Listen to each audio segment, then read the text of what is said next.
ਇੱਕ ਪਹਿਲੀ ਚੀਜ਼ ਮੈਂ ਤੁਹਾਡੇ ਨਾਲ ਇਹ ਸ਼ੇਅਰ ਕਰਨਾ ਚਾਹਨਾ ਆਪਣੇ ਗੁਰੂ ਸਾਹਿਬਾਨ ਨੇ ਵੀ ਕੁਛ ਇਸੇ ਤਰ੍ਹਾਂ ਦੀਆਂ ਗੱਲਾਂ ਕਹੀਆਂ। ਉਹ ਇਹ ਹੈਗਾ ਕਿ ਜਨਰਲੀ ਸਾਰਿਆਂ ਨਾਲੋਂ ਔਖਾ ਆਪਣੇ ਇਹ ਕਿਹਾ ਜਾਂਦਾ ਕਿ ਕਿਸੇ ਤੋਂ ਗਿਆਨ ਲੈਣਾ।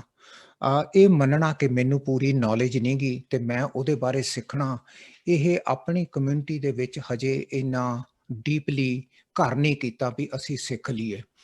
ਸਾਨੂੰ ਹਜੇ ਵੀ ਇਹ ਬਹੁਤ ਵੱਡਾ ਵਹਿਮ ਆ ਕਿ ਅਸੀਂ ਕਿਸੇ ਨਾ ਕਿਸੇ ਰੂਪ ਦੇ ਵਿੱਚ ਅਸੀਂ ਇਨਫ ਜਾਣਦੇ ਹਾਂ ਤੇ ਸਾਨੂੰ ਹੋਰ ਨਵੀਂ ਚੀਜ਼ ਸਿੱਖਣ ਦੀ ਕੋਈ ਲੋੜ ਨਹੀਂ।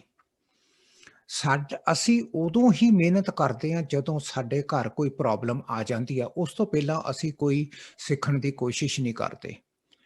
ਹੁਣ ਜਨਰਲੀ ਜਿਹੜਾ ਡਿਸਕੋਰਸ ਹੁੰਦਾ, ਉਹ ਹੁੰਦਾ ਕਿ ਜੇ ਤਾਂ ਆਪਾਂ ਕੋਈ ਚੀਜ਼ ਪੜ੍ਹਦੇ ਹਾਂ ਤਾਂ ਉਹ ਪੜ੍ਹੀ ਲਿਖੀ ਜਿਹੜੀ ਪੜ੍ਹੀ ਹੋਈ ਚੀਜ਼ ਆ ਉਹ 10% ਆਪਾਂ ਯਾਦ ਰੱਖਦੇ ਹਾਂ। ਜੇ ਆਪਾਂ ਨੇ ਕੁਛ ਸੁਣਿਆ ਤਾਂ ਫਿਰ ਆਪਾਂ 20% ਯਾਦ ਰੱਖਦੇ ਹਾਂ। ਜੇ ਆਪਾਂ ਨੇ ਕੁਛ ਦੇਖਿਆ ਤਾਂ ਆਪਾਂ 30% ਯਾਦ ਰੱਖਦੇ ਹਾਂ। ਜੇ ਆਪਾਂ ਨੇ ਦੇਖਿਆ ਤੇ ਸੁਣਿਆ ਤਾਂ ਫਿਰ ਆਪਾਂ 50% ਚੇਤੇ ਰੱਖਦੇ ਹਾਂ। ਜੇ ਆਪਾਂ ਨੇ ਅਗਲੇ ਬੰਦੇ ਨੂੰ ਸੁਣਿਆ ਤੇ ਉਹਨੂੰ ਲਿਖਿਆ ਫਿਰ ਆਪਾਂ 70% ਯਾਦ ਰੱਖਦੇ ਹਾਂ। ਤੇ ਜੇ ਆਪਾਂ ਉਹਨੂੰ ਇੰਪਲੀਮੈਂਟ ਕੀਤਾ ਤਾਂ ਫਿਰ ਆਪਾਂ 90% ਚੇਤੇ ਰੱਖਦੇ ਹਾਂ। ਸੋ ਹੁਣ ਆਪਾਂ ਆਪਣੇ ਅਗਰ ਆਪਾਂ ਸੱਭਿਆਚਾਰ 'ਚ ਝਾਤੀ ਮਾਰੀਏ ਤਾਂ ਜਦੋਂ ਵੀ ਆਪਣੇ ਲੈਕਚਰ ਹੁੰਦਾ ਤਾਂ ਆਪਾਂ ਸਿਰਫ ਸੁਣਦੇ ਹਾਂ, ਤਾਂ ਆਪਣਾ ਸਿਰਫ 20% ਆਪਾਂ ਨੂੰ ਚੇਤੇ ਰਹਿੰਦਾ। ਜਾਣੀ ਇਹ ਬਹੁਤ ਵੱਡੀਆਂ ਸਟੱਡੀਜ਼ ਹੋਈਆਂ ਪੂਰੀ ਦੁਨੀਆ ਦੇ ਵਿੱਚ, ਇਹ ਸਿਰਫ ਇੱਕ ਨਹੀਂ ਬਹੁਤ ਦੁਨੀਆ ਦੇ ਵਿੱਚ ਹੋਈਆਂ। ਉਹਨਾਂ ਨੇ ਬੱਚਿਆਂ ਨਾਲ ਸਟੱਡੀਜ਼ ਕਰਕੇ ਦੇਖੀਆਂ, ਐਡਲਟਸ ਨਾਲ ਸਟੱਡੀ ਕਰਕੇ ਦੇਖੀਆਂ ਕਿ ਜੇ ਤੁਸੀਂ ਕਿਸੇ ਨੂੰ ਸੁਣਦੇ ਹੋ, ਜਿਹੜੀ ਚੀਜ਼ ਕੱਲੀ ਸੁਣੀ ਗਈ ਆ ਉਹਨੂੰ ਤੁਸੀਂ ਸਿਰਫ 20% ਚੇਤੇ ਰੱਖੋਗੇ, 80% ਭੁੱਲ ਜਾਓਗੇ। ਸੋ ਸ਼ਾਇਦ ਇਸੇ ਕਰਕੇ ਹੀ ਆਪਾਂ ਪਿਛਲੇ 500 ਸਾਲ ਤੋਂ ਆਪਾਂ ਸੁਣਦੇ ਆ ਰਹੇ ਹਾਂ ਬਾਣੀ ਨੂੰ, ਪਰ ਅਸੀਂ ਉਹਨਾਂ ਨੂੰ ਯਾਦ ਨਹੀਂ ਰੱਖ ਸਕੇ। ਸੋ 80% ਅਸੀਂ ਭੁੱਲ ਜਾਂਦੇ ਹਾਂ ਸੁਣ ਕੇ। ਸੋ ਸਾਡੇ ਕੋਲ ਸਿਰਫ 20% ਰਹਿ ਜਾਂਦਾ। ਸੋ ਉਹਦੀਆਂ ਕਨਸੀਕੁਐਂਸਿਸ ਤੇ ਫਿਰ ਆਪਾਂ ਕਿਸੇ ਦਿਨ ਡਿਸਕਸ਼ਨ ਕਰ ਲਾਂਗੇ, ਪਰ ਉਹਦੀਆਂ ਕਨਸੀਕੁਐਂਸਿਸ ਆਪਣੇ ਬਿਲਕੁਲ ਸਾਹਮਣੇ ਆ। ਸੋ ਹੁਣ ਪਹਿਲਾਂ ਆਪਾਂ ਜਿਹੜੀ ਚੀਜ਼ ਤੇ ਡਿਸਕਸ਼ਨ ਕਰਨੀ ਆ ਉਹ ਇਹ ਹੈਗੀਆਂ ਕਿ ਤੁਹਾਡੀਆਂ ਬੱਚੇ ਤੋਂ ਐਕਸਪੈਕਟੇਸ਼ਨਸ ਕੀ ਆ, ਉਹਨੂੰ ਆਪਾਂ ਥੋੜਾ ਜਿਹਾ ਕਲੀਅਰ ਕਰ ਲਈਏ। ਕਿਉਂਕਿ ਤੁਸੀਂ ਐਜ਼ ਅ ਪੇਰੈਂਟਸ ਮਤਲਬ ਕਿ ਤੁਸੀਂ ਸੋਚਿਆ ਹੁਣ ਆਪਣੇ ਬੱਚੇ ਬਾਰੇ ਕੁਛ, ਜਿਹੜਾ ਕੁਛ ਤੁਸੀਂ ਆਪਣੇ ਬੱਚੇ ਬਾਰੇ ਸੋਚਿਆ ਉਸ ਨੂੰ ਤੁਸੀਂ 1 ਮਿੰਟ ਵਾਸਤੇ ਤੁਸੀਂ ਉਹਨੂੰ ਲਿਖ ਕੇ ਦੇਖੋ ਵੀ ਅਸੀਂ ਕੀ ਚਾਹੁੰਦੇ ਹਾਂ ਕਿ ਸਾਡਾ ਬੱਚਾ ਬਣੇ, ਉਹ ਕਿਸ ਤਰ੍ਹਾਂ ਦਾ ਬੱਚਾ ਹੋਵੇ। ਤੇ ਜਦੋਂ ਤੁਸੀਂ ਮੇਰੀ ਉਮਰ 'ਚ ਪਹੁੰਚ ਗਏ ਤੇ ਆਪਣੇ ਲਿਵਿੰਗ ਰੂਮ 'ਚ ਬੈਠੇ ਹੋਏ ਤੇ ਉਦੋਂ ਹਸਬੈਂਡ ਵਾਈਫ ਕੀ ਸੋਚਣਗੇ ਕਿ ਸਾਡਾ ਬੱਚਾ ਕਿਸ ਤਰ੍ਹਾਂ ਦਾ ਨਿਕਲਿਆ। ਕਿਉਂਕਿ ਅੱਜ ਅਗਰ ਤੁਹਾਡਾ ਬੱਚਾ ਛੋਟਾ 10 ਸਾਲ ਤੋਂ ਥੱਲੇ ਆ, ਤੁਹਾਡੇ ਕੋਲੇ ਬਹੁਤ ਸਾਰੀਆਂ ਅਪਰਚੁਨਿਟੀਜ਼ ਆ ਉਹਨੂੰ ਮੋਲਡ ਕਰਨ ਦੀਆਂ, ਉਹਨੂੰ ਤਰਾਸ਼ਣ ਦੀਆਂ। ਲੇਕਿਨ ਜਦੋਂ ਬੱਚਾ 22 ਸਾਲ ਦਾ ਹੋ ਗਿਆ ਫਿਰ ਨਹੀਂ ਤੁਸੀਂ ਉਹਨੂੰ ਤਰਾਸ਼ ਸਕਦੇ। ਫਿਰ ਉਹਨੇ ਜਿਹੜਾ ਕੁਝ ਬਣਨਾ ਸੀ ਉਹ ਬਣ ਚੁੱਕਿਆ। ਫਿਰ ਨਹੀਂ ਉਹਦੀਆਂ ਪਰਸਨੈਲਿਟੀਜ਼ ਚੇਂਜ ਹੋਣੀਆਂ। ਸੋ ਜਿਹੜੇ ਬੱਚਿਆਂ ਦੇ ਹਜੇ ਬਹੁਤ ਛੋਟੇ ਆ, ਜਿਵੇਂ 3-4 ਸਾਲ ਦਾ ਬੱਚਾ, ਉਸ ਦੀ ਤੁਸੀਂ ਪਰਸਨੈਲਿਟੀ ਵਾਕਿਆ ਹੀ ਡਿਵੈਲਪ ਕਰ ਸਕਦੇ ਹੋ ਜਿਸ ਤਰ੍ਹਾਂ ਦੀ ਤੁਸੀਂ ਚਾਹੁੰਦੇ ਹੋ। ਸੋ ਜਿਹੜੀ ਪਰਸਨੈਲਿਟੀ ਡਿਵੈਲਪ ਹੁੰਦੀ ਆ ਬੱਚੇ ਦੀ ਉਹ ਪਹਿਲੇ 5 ਸਾਲ 'ਚ ਹੁੰਦੀ ਆ। ਸੋ 0 ਤੋਂ ਲੈ ਕੇ 5 ਸਾਲ ਦੇ ਬੱਚੇ ਨੂੰ ਤੁਸੀਂ ਜਿਸ ਤਰ੍ਹਾਂ ਦਾ ਮਰਜ਼ੀ ਡਿਵੈਲਪ ਕਰ ਲਓ, ਉਹਨੇ ਡਿਵੈਲਪ ਹੋ ਜਾਣਾ। ਲੇਕਿਨ 5 ਸਾਲ ਤੋਂ ਬਾਅਦ ਤਕਰੀਬਨ 80% ਉਹਦੀ ਸ਼ਖਸੀਅਤ ਡਿਵੈਲਪ ਹੋ ਚੁੱਕੀ ਹੁੰਦੀ ਆ। ਫਿਰ ਤਾਂ ਉਹਦੇ ਤੇ ਇੱਕ ਕਿਸਮ ਦੀ ਆਪਾਂ ਲੇਪਾ-ਪੋਥੀ ਕਰਦੇ ਹਾਂ ਵੀ ਤੂੰ ਐਂ ਜਿਹਾ ਕਰਨਾ, ਐਂ ਕਰ ਲਾ, ਐਂ ਕਰ ਲਾ, ਪਰ ਉਹਦੀ ਐਕਚੁਅਲ ਪਰਸਨੈਲਿਟੀ ਬਣ ਚੁੱਕੀ ਹੁੰਦੀ ਆ। ਪ੍ਰੀਡੋਮੀਨੈਂਟਲੀ ਪੰਜਾਬੀ ਕਲਚਰ ਦੇ ਵਿੱਚ ਅਗਰ ਆਪਾਂ ਪੰਜਾਬ 'ਚ ਝਾਤੀ ਮਾਰੀਏ ਜਾਂ ਆਪਣੀ ਪੰਜਾਬੀ ਕਮਿਊਨਿਟੀ, ਚਾਹੇ ਉਹ ਆਸਟ੍ਰੇਲੀਆ 'ਚ, ਕੈਨੇਡਾ 'ਚ, ਕਿਸੇ ਹੋਰ ਬਾਹਰਲੇ ਮੁਲਕਾਂ 'ਚ, ਚਾਹੇ ਪੰਜਾਬ 'ਚ, ਆਪਣੇ ਜਿਹੜੇ ਬੱਚਿਆਂ ਦੀ ਪਰਸਨੈਲਿਟੀ ਆ ਉਹਦੇ 'ਚ ਬੁਨਿਆਦੀ ਤੌਰ ਤੇ ਘਾਟ ਰਹਿ ਜਾਂਦੀ ਆ। ਇੱਕ ਘਾਟ ਰਹਿੰਦੀ ਹੈਗੀ ਆ ਆਪਣੇ ਬੱਚਿਆਂ ਦਾ ਡਿਸੀਜ਼ਨ ਮੇਕਿੰਗ। ਆਪਣੇ ਬੱਚੇ ਡਿਸੀਜ਼ਨ ਨਹੀਂ ਕਰਦੇ ਕਿਉਂਕਿ ਅਸੀਂ ਮਾਪੇ ਉਹਨਾਂ ਨੂੰ ਡਿਸੀਜ਼ਨ ਕਰਨ ਨਹੀਂ ਦਿੰਦੇ। ਨੰਬਰ 2, ਅਸੀਂ ਉਹਨਾਂ ਨੂੰ ਕੋਈ ਗਲਤੀ ਨਹੀਂ ਕਰਨ ਦਿੰਦੇ ਕਿਉਂਕਿ ਸਾਡਾ ਸਾਰਾ ਜ਼ੋਰ ਲੱਗ ਜਾਂਦਾ ਬੱਚੇ ਨੂੰ ਗਲਤੀ ਤੋਂ ਬਚਾ ਕੇ ਰੱਖਣ ਦੀ। ਜਦੋਂ ਕਿ ਜਿਹੜੇ ਵਿਦਵਾਨ ਆ, ਬੱਚਿਆਂ ਦੇ ਮਾਹਰ ਆ, ਉਹ ਕਹਿੰਦੇ ਵੀ ਬੱਚੇ ਨੂੰ ਗਲਤੀ ਕਰਨ ਦਿਓ। ਉਹਨਾਂ ਨੇ ਬਹੁਤ ਸਾਰੇ ਐਕਸਪੈਰੀਮੈਂਟ ਵੀ ਕੀਤੇ। ਉਹ ਐਕਸਪੈਰੀਮੈਂਟ ਇਸ ਤਰੀਕੇ ਦੇ ਵੀ ਹੈਗੇ ਆ ਕਿ ਅਗਰ ਤੁਹਾਡਾ 2 ਸਾਲ ਦਾ ਬੱਚਾ, ਅਗਰ ਤੁਸੀਂ ਆਪਣੇ 2 ਸਾਲ ਦੇ ਬੱਚੇ ਨੂੰ ਕੱਚ ਦੇ ਗਲਾਸ ਦੇ ਵਿੱਚ ਪਾਣੀ ਦਿਓਗੇ ਤੇ ਉਹਨੂੰ ਤੁਸੀਂ ਦੱਸੋਗੇ ਵੀ ਬੇਟੇ ਜੇ ਤੂੰ ਇਹਨੂੰ ਛੱਡਤਾ ਇਹਨੇ ਟੁੱਟ ਜਾਣਾ, ਗਲਾਸ ਨੇ ਡਿੱਗ ਕੇ ਫਰਸ਼ ਤੇ। ਸੋ ਇਸ ਕਰਕੇ ਇਹਨੂੰ ਤੂੰ ਘੁੱਟ ਕੇ ਫੜਨਾ, ਜੇ ਤੂੰ ਨਾ ਫੜਿਆ ਫਿਰ ਦੇਖ ਲਾ ਇਹਦਾ ਕੋਈ ਇਲਾਜ ਨਹੀਂਗਾ, ਫਿਰ ਇਹਨੇ ਟੁੱਟ ਜਾਣਾ, ਫਿਰ ਆਪਾਂ ਨੂੰ ਤੈਨੂੰ ਪਾਸੇ ਕਰਕੇ ਤੇ ਆਪਾਂ ਨੂੰ ਸਾਫ਼ ਕਰਨਾ ਪਊਗਾ ਕੱਚ, ਤੇ ਫਿਰ ਕਾਫੀ ਆਪਾਂ ਨੂੰ ਪ੍ਰੋਬਲਮਸ ਆਉਣਗੀਆਂ। ਤੇ ਉਹਨਾਂ ਨੇ ਇਹ ਸਵੀਡਨ ਦੇ ਵਿੱਚ ਸਾਰਿਆਂ ਨਾਲੋਂ ਪਹਿਲਾਂ ਐਕਸਪੈਰੀਮੈਂਟ ਕੀਤੇ ਕਿ ਜੇ 2 ਸਾਲ ਦੇ ਬੱਚੇ ਨੂੰ ਕੱਚ ਦੇ ਗਲਾਸ ਦੇ ਵਿੱਚ ਅਸੀਂ ਪਾਣੀ ਦਈਏ ਵਰਸਸ ਦੂਸਰਿਆਂ ਨੂੰ ਅੱਧੀ ਕਲਾਸ ਨੂੰ ਪਲਾਸਟਿਕ ਦੇ ਗਲਾਸ ਦੇ ਵਿੱਚ ਪਾਣੀ ਦਈਏ, ਕਿਹੜੇ ਬੱਚੇ ਦੀ ਸੈਂਸ ਆਫ ਰਿਸਪੌਂਸਿਬਿਲਿਟੀ ਵੱਧਦੀ ਆ, ਕਿਹੜਾ ਬੱਚਾ ਜ਼ਿੰਮੇਵਾਰੀ ਨੂੰ ਸਮਝਦਾ। ਤੇ ਉਹਨਾਂ ਨੇ ਇਹ ਕਨਕਲੂਜਨ ਕੱਢਿਆ ਕਿ ਜਿਹੜੇ ਬੱਚੇ ਨੂੰ ਕੱਚ ਦਾ ਗਲਾਸ ਦਓਗੇ, ਜਿਹੜੇ ਬੱਚੇ ਨੂੰ ਤੁਸੀਂ ਦੱਸਿਆ ਵੀ ਪੁੱਤ ਜੇ ਇਹ ਡਿੱਗ ਪਿਆ ਤੇਰੇ ਹੱਥੋਂ ਇਹਨੇ ਟੁੱਟ ਜਾਣਾ, ਉਸ ਬੱਚੇ ਦੀ ਸੈਂਸ ਆਫ ਰਿਸਪੌਂਸਿਬਿਲਿਟੀ ਡਿਵੈਲਪ ਹੋ ਜਾਂਦੀ ਆ। ਉਹਨੂੰ ਦਿਮਾਗ ਦੇ ਵਿੱਚ ਹੁੰਦਾ ਵੀ ਮੇਰੀ ਜ਼ਿੰਮੇਵਾਰੀ ਆ ਗਲਾਸ ਨੂੰ ਘੁੱਟ ਕੇ ਫੜਨਾ। ਹੁਣ ਆਪਾਂ ਆਪਣੇ ਪੰਜਾਬੀ ਕਲਚਰ 'ਚ ਕੀ ਕਰਦੇ ਹਾਂ ਕਿ ਆਪਾਂ ਨਾ ਤਾਂ ਬੱਚੇ ਨੂੰ ਰੋਟੀ ਖਾਣ ਦਿੰਦੇ ਹਾਂ, ਨਾ ਬੱਚੇ ਨੂੰ ਕੱਪੜੇ ਪਹਿਨਣ ਦਿੰਦੇ ਹਾਂ, ਨਾ ਬੱਚੇ ਨੂੰ ਸ਼ੂ ਬੰਨਣ ਦਿੰਦੇ ਹਾਂ, ਨਾ ਬੱਚੇ ਨੂੰ ਨਹਾਉਣ ਦਿੰਦੇ ਹਾਂ, ਨਾ ਬੱਚੇ ਨੂੰ ਕੱਪੜੇ ਪਿਕ ਕਰਨ ਦਿੰਦੇ ਹਾਂ। ਅਸੀਂ ਕੁਝ ਵੀ ਨਹੀਂ ਬੱਚੇ ਨੂੰ ਕਰਨ ਦਿੰਦੇ। ਬੱਚਾ ਕੁਝ ਵੀ ਨਹੀਂ ਕਰਦਾ, ਅਸੀਂ ਸਾਰਾ ਕੁਝ ਬੱਚੇ ਦੇ ਵਾਸਤੇ ਕਰਦੇ ਹਾਂ। 8-8 ਸਾਲ ਦੇ ਬੱਚੇ ਦੇ ਮੂੰਹ ਦੇ ਵਿੱਚ ਵੀ ਅਸੀਂ ਬੁਰਕੀਆਂ ਪਾਉਂਦੇ ਹਾਂ। ਅਸੀਂ ਬੱਚੇ ਦੀ ਕੋਈ ਉਹ ਜਾਣੀ ਉਹਦੀ ਜਿਹੜੀ ਜ਼ਿੰਮੇਵਾਰੀ ਸੀ ਬੱਚੇ ਦੀ ਖੁਦ ਦੀ ਡਿਵੈਲਪ ਹੋਣ ਦੀ, ਉਹ ਅਸੀਂ ਡਿਵੈਲਪ ਹੀ ਨਹੀਂ ਹੋਣ ਦਿੱਤੀ। ਸੋ ਉਹਦੇ ਨਾਲ ਕੀ ਹੁੰਦਾ, ਉਹਦੇ ਨਾਲ ਇਹ ਹੁੰਦਾ ਕਿ ਪੂਰੇ ਹਿੰਦੁਸਤਾਨ ਦੇ ਵਿੱਚ, ਪੂਰਾ ਹਿੰਦੁਸਤਾਨ ਦਾ 1.2 ਬਿਲੀਅਨ ਪਾਪੂਲੇਸ਼ਨ ਆਪਣੀ ਸੈਂਸ ਆਫ ਰਿਸਪੌਂਸਿਬਿਲਿਟੀ ਨਹੀਂ ਨਿਭਾ ਰਹੀ।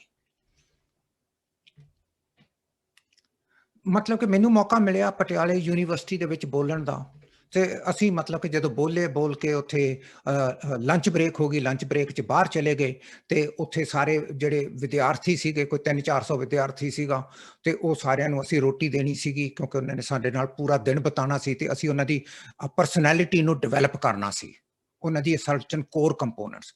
ਤੇ ਉੱਥੇ ਜਦੋਂ ਦੁਪਹਿਰੇ ਹੋਇਆ ਤਾਂ ਮਤਲਬ ਕਿ ਅਸੀਂ ਜਦੋਂ ਅਬਜ਼ਰਵ ਕੀਤਾ ਕਿ ਬੱਚਿਆਂ ਨੇ ਜਿਹੜੀਆਂ ਉਹ ਗੱਤੇ ਦੀਆਂ ਪਲੇਟਾਂ ਸੀਗੀਆਂ ਉਹ ਖਾ ਕੇ ਉੱਥੇ ਹੀ ਸੁੱਟਤੀਆਂ।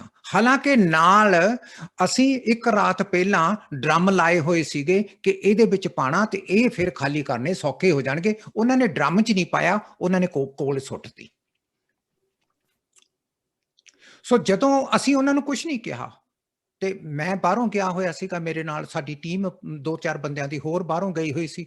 ਅਸੀਂ ਸਾਰਿਆਂ ਨੇ ਇੱਕ ਬੋਰੀ ਜੀ ਉਹਨਾਂ ਨੇ ਸਾਨੂੰ ਦੇਤੀ, ਅਸੀਂ ਸਾਰੀਆਂ ਪਲੇਟਾਂ ਚੱਕੀਆਂ। ਜਦੋਂ ਅਸੀਂ ਪਲੇਟਾਂ ਚੱਕ ਰਹੇ ਸੀ ਉਦੋਂ ਟੀਚਰ, ਕਿਉਂਕਿ ਟੀਚਰਾਂ ਨੇ ਵੀ ਉੱਥੇ ਭੁੰਜੇ ਸੁੱਟਤੀਆਂ, ਤੇ ਉਹ ਟੀਚਰ ਕਹਿੰਦੇ ਨਹੀਂ ਨਹੀਂ ਨਹੀਂ ਆਪਨੇ ਇਹ ਕੰਮ ਨਹੀਂ ਕਰਨਾ, ਆਪਨੇ ਇਹ ਕੰਮ ਨਹੀਂ ਕਰਨਾ। ਮੈਂ ਕਿਹਾ ਕਿਉਂ ਬਈ, ਕਿਉਂ ਨਹੀਂ ਕਰਨਾ ਸੀ? ਨਹੀਂ ਨਹੀਂ ਕਹਿੰਦੇ ਤੁਸੀਂ ਸਾਡੇ ਗੈਸਟ ਹੋ। ਮੈਂ ਕਿਹਾ ਜੀ ਵੀ ਅਸੀਂ ਗੈਸਟ ਹਾਂ ਤੇ ਤੁਸੀਂ ਪਹਿਲਾਂ ਇਹ ਗੰਦਾ ਹੀ ਕਿਉਂ ਕੀਤਾ? ਮੈਂ ਕਿਹਾ ਤੁਹਾਡੀ ਸੈਂਸ ਆਫ ਰਿਸਪੌਂਸਿਬਿਲਿਟੀ ਨਹੀਂ। ਮੈਂ ਕਿਹਾ ਮੈਂ 8 ਘੰਟੇ ਹੋ ਗਿਆ ਬੋਲਦਾ ਵੀ ਸੈਂਸ ਆਫ ਰਿਸਪੌਂਸਿਬਿਲਿਟੀ, ਤੁਸੀਂ ਇੱਥੇ ਆ ਕੇ ਗੰਦ ਪਾਤਾ। ਸੋ ਜਿਹੜੀ ਸੈਂਸ ਆਫ ਰਿਸਪੌਂਸਿਬਿਲਿਟੀ ਆ, ਆਪਣੀ ਸੈਂਸ ਆਫ ਰਿਸਪੌਂਸਿਬਿਲਿਟੀ ਡਿਵੈਲਪ ਹੀ ਨਹੀਂ ਹੋਈ, ਔਰ ਖਾਸ ਕਰਕੇ ਮੁੰਡਿਆਂ ਦੀ ਤਾਂ ਜਮਾ ਹੀ ਨਹੀਂ ਹੋਈ। ਹਜੇ ਕੁੜੀਆਂ ਦੀ ਫੇਰ ਸੈਂਸ ਆਫ ਰਿਸਪੌਂਸਿਬਿਲਿਟੀ ਥੋੜੀ ਬਹੁਤੀ ਹੈਗੀ ਆ, ਮੁੰਡਿਆਂ ਦੀ ਤਾਂ ਜਮਾ ਹੀ ਹੈ ਨਹੀਂ ਗੀ, ਕੋਈ ਰਿਸਪੌਂਸਿਬਿਲਿਟੀ ਨਹੀਂ, ਬਸ ਜੰਮ ਕੇ ਛੱਡੇ ਹੋਏ ਆ, ਉਹ ਜਿਵੇਂ ਕਰੀ ਜਾਂਦੇ ਆ, ਸਭ ਕਬੂਲ ਆ ਸਾਨੂੰ। ਸੋ ਪਹਿਲੀ ਚੀਜ਼ ਆ, ਤੁਹਾਡੀਆਂ ਐਕਸਪੈਕਟੇਸ਼ਨਸ ਕੀ ਆ, ਇਹਦੇ ਤੇ ਆਪਾਂ ਬੋਲ ਸਕਦੇ ਹਾਂ। ਤੁਸੀਂ ਮੈਨੂੰ ਦੱਸ ਸਕਦੇ ਹੋ ਵੀ ਤੁਸੀਂ ਕੀ ਸੋਚਦੇ ਹੋ ਕਿ ਤੁਹਾਡਾ ਬੱਚਾ ਕਿਸ ਤਰ੍ਹਾਂ ਦਾ ਨਿਕਲੂਗਾ। ਉਹਦੇ ਤੇ ਫਿਰ ਆਪਾਂ ਥੋੜੀ ਜੀ ਡਿਸਕਸ਼ਨ ਕਰਦੇ ਹਾਂ। ਤਾਂ ਜੇ ਅੱਜ ਆਹ ਸਾਰੀ ਪ੍ਰੈਜੈਂਟੇਸ਼ਨ ਖਤਮ ਨਾ ਵੀ ਹੋਈ, ਫਿਕਰ ਨਾ ਕਰਿਓ, ਆਪਾਂ ਫਿਰ ਇੱਕ ਸੈਸ਼ਨ ਬੁੱਕ ਕਰ ਸਕਦੇ ਹਾਂ, ਕਿਉਂਕਿ ਜਦ ਤੱਕ ਤੁਸੀਂ ਚੰਗੀ ਤਰ੍ਹਾਂ ਆਪਣੇ ਬੱਚੇ ਦੀ ਪਰਸਨੈਲਿਟੀ ਨਹੀਂ ਡਿਵੈਲਪ ਕਰ ਸਕਦੇ, ਤੁਸੀਂ ਆਪਣੀ ਜ਼ਿੰਮੇਵਾਰੀ ਪੂਰੀ ਨਹੀਂ ਕੀਤੀ ਐਜ਼ ਅ ਪੇਰੈਂਟਸ ਹੋਣ ਦੀ। ਇਹ ਬਹੁਤ ਇੰਪੋਰਟੈਂਟ ਹੈ ਸਮਝਣਾ। ਸੋ ਤੁਸੀਂ ਪਲੀਜ਼ ਮੈਨੂੰ ਥੋੜਾ ਜਿਹਾ ਦੱਸ ਸਕਦੇ ਹੋ, ਬੋਲ ਸਕਦੇ ਹੋ। ਹਾਲਾਂਕਿ ਮੈਨੂੰ ਥੋੜੀ ਜੀ ਆਵਾਜ਼ ਉਹ ਕਲੀਅਰ ਨਹੀਂ ਹੋਊਗੀ, ਪਰ ਫਿਰ ਵੀ it will be good to know ਕਿ ਤੁਸੀਂ ਕੀ ਐਕਸਪੈਕਟ ਕਰਦੇ ਹੋ ਕਿ ਤੁਹਾਡਾ ਬੱਚਾ ਕਿਸ ਤਰ੍ਹਾਂ ਦਾ ਨਿਕਲੂਗਾ। Other thing ਜਿੱਦਾਂ ਬੀਬੀ ਨੇ ਵੀ ਕਿਹਾ, I think resilience is very important. The world is changing at a very fast pace, not only technologically, probably also because of the biological things that are happening. So I think a very strong resilience attitude is also very nice. Thank you. In short, being helpful, self-aware, purpose-driven, the resilient. In short. Okay. Thank you.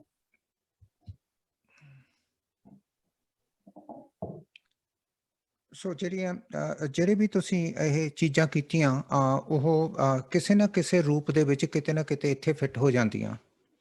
ਇਹ ਆਮ ਤੌਰ ਤੇ parents ਦੀਆਂ expectations ਹੁੰਦੀਆਂ ਔਰ ਇਹਦੇ 'ਚ ਵੈਸੇ ਅਗਰ ਆਪਾਂ ਦੇਖੀਏ ਕੋਈ ਵੀ ਮਾੜੀ ਗੱਲ ਨਹੀਂ।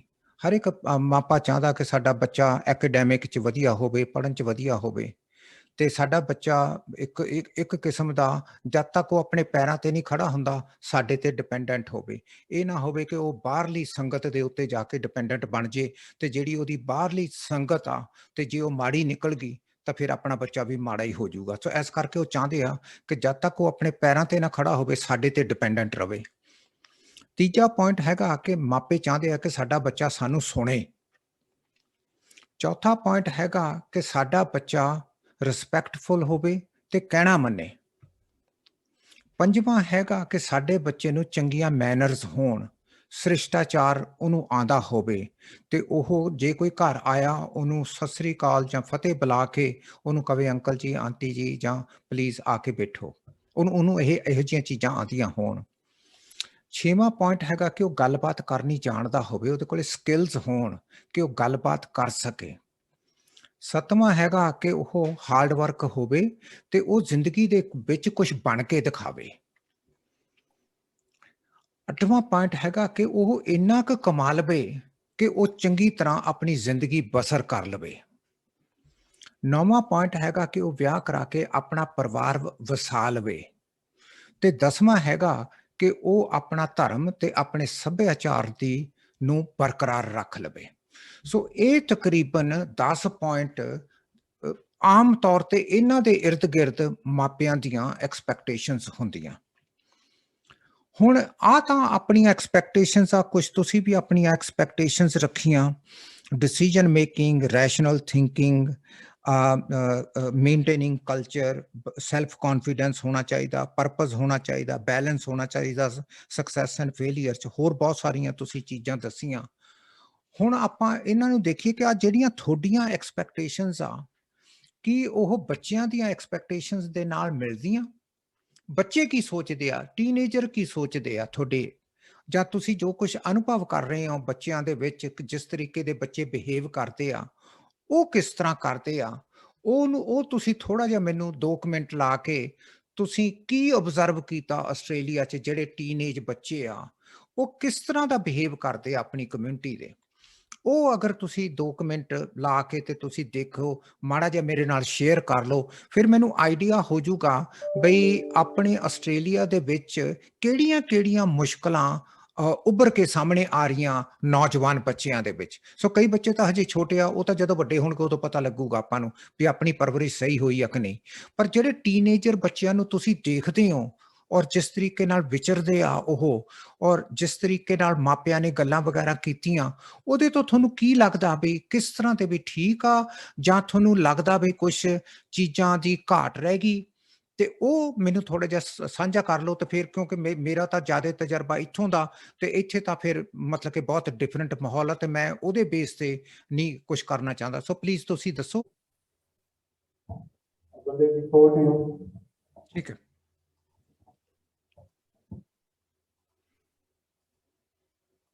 ਸੋ ਆਮ ਤੌਰ ਤੇ ਆਹ ਚੀਜ਼ਾਂ ਟੀਨੇਜ ਬੱਚਿਆਂ ਨਾਲ ਆਪਾਂ ਨੂੰ ਚੈਲੰਜਸ ਆਉਂਦੇ ਆ। ਉਹਨਾਂ ਦੀਆਂ ਜਿਹੜੀਆਂ ਐਕਸਪੈਕਟੇਸ਼ਨਸ ਹੁੰਦੀਆਂ ਬੱਚਿਆਂ ਦੀਆਂ, ਉਹ ਜ਼ਿਆਦਾ ਟੈਕਨੋਲੋਜੀ ਨਾਲ ਜੁੜੇ ਹੁੰਦੇ ਆ। ਉਹਨਾਂ ਦੀ ਜ਼ਿਆਦਾ ਨੇੜਤਾ ਆਪਣੇ ਦੋਸਤਾਂ ਤੇ ਮਿੱਤਰਾਂ ਨਾਲ ਹੁੰਦੀ ਆ। ਉਹਨਾਂ ਦੀ ਜਿਹੜੀ ਐਕਸਪੈਕਟੇਸ਼ਨ ਹੁੰਦੀ ਆ ਵੀ ਅਸੀਂ ਵੀ ਡੇਟਿੰਗ ਕਰੀਏ, ਕਿਉਂਕਿ ਉਹਨਾਂ ਦੇ ਸਾਰੇ ਦੋਸਤ ਸਕੂਲਾਂ ਦੇ ਵਿੱਚ ਕੋਈ ਨਾ ਕੋਈ ਡੇਟਿੰਗ ਕਰ ਰਿਹਾ ਹੁੰਦਾ। ਉਹਨਾਂ ਦੀ ਇਹ ਵੀ ਕਸ਼ਿਸ਼ ਹੁੰਦੀ ਆ ਕਿ ਅਸੀਂ ਕਿਸੇ ਤਰੀਕੇ ਦੇ ਨਾਲ ਜਿਹੜੇ ਨਸ਼ਿਆਂ ਦੀ ਐਕਸਪੈਰੀਮੈਂਟੇਸ਼ਨ ਕਰੇ, ਕਿਉਂਕਿ ਉਹਨਾਂ ਦੇ ਜਿਹੜੇ ਦੋਸਤ ਮਿੱਤਰ ਆ ਸਕੂਲਾਂ ਦੇ ਵਿੱਚ ਉਹ ਐਕਸਪੈਰੀਮੈਂਟ ਕਰਦੇ ਆ।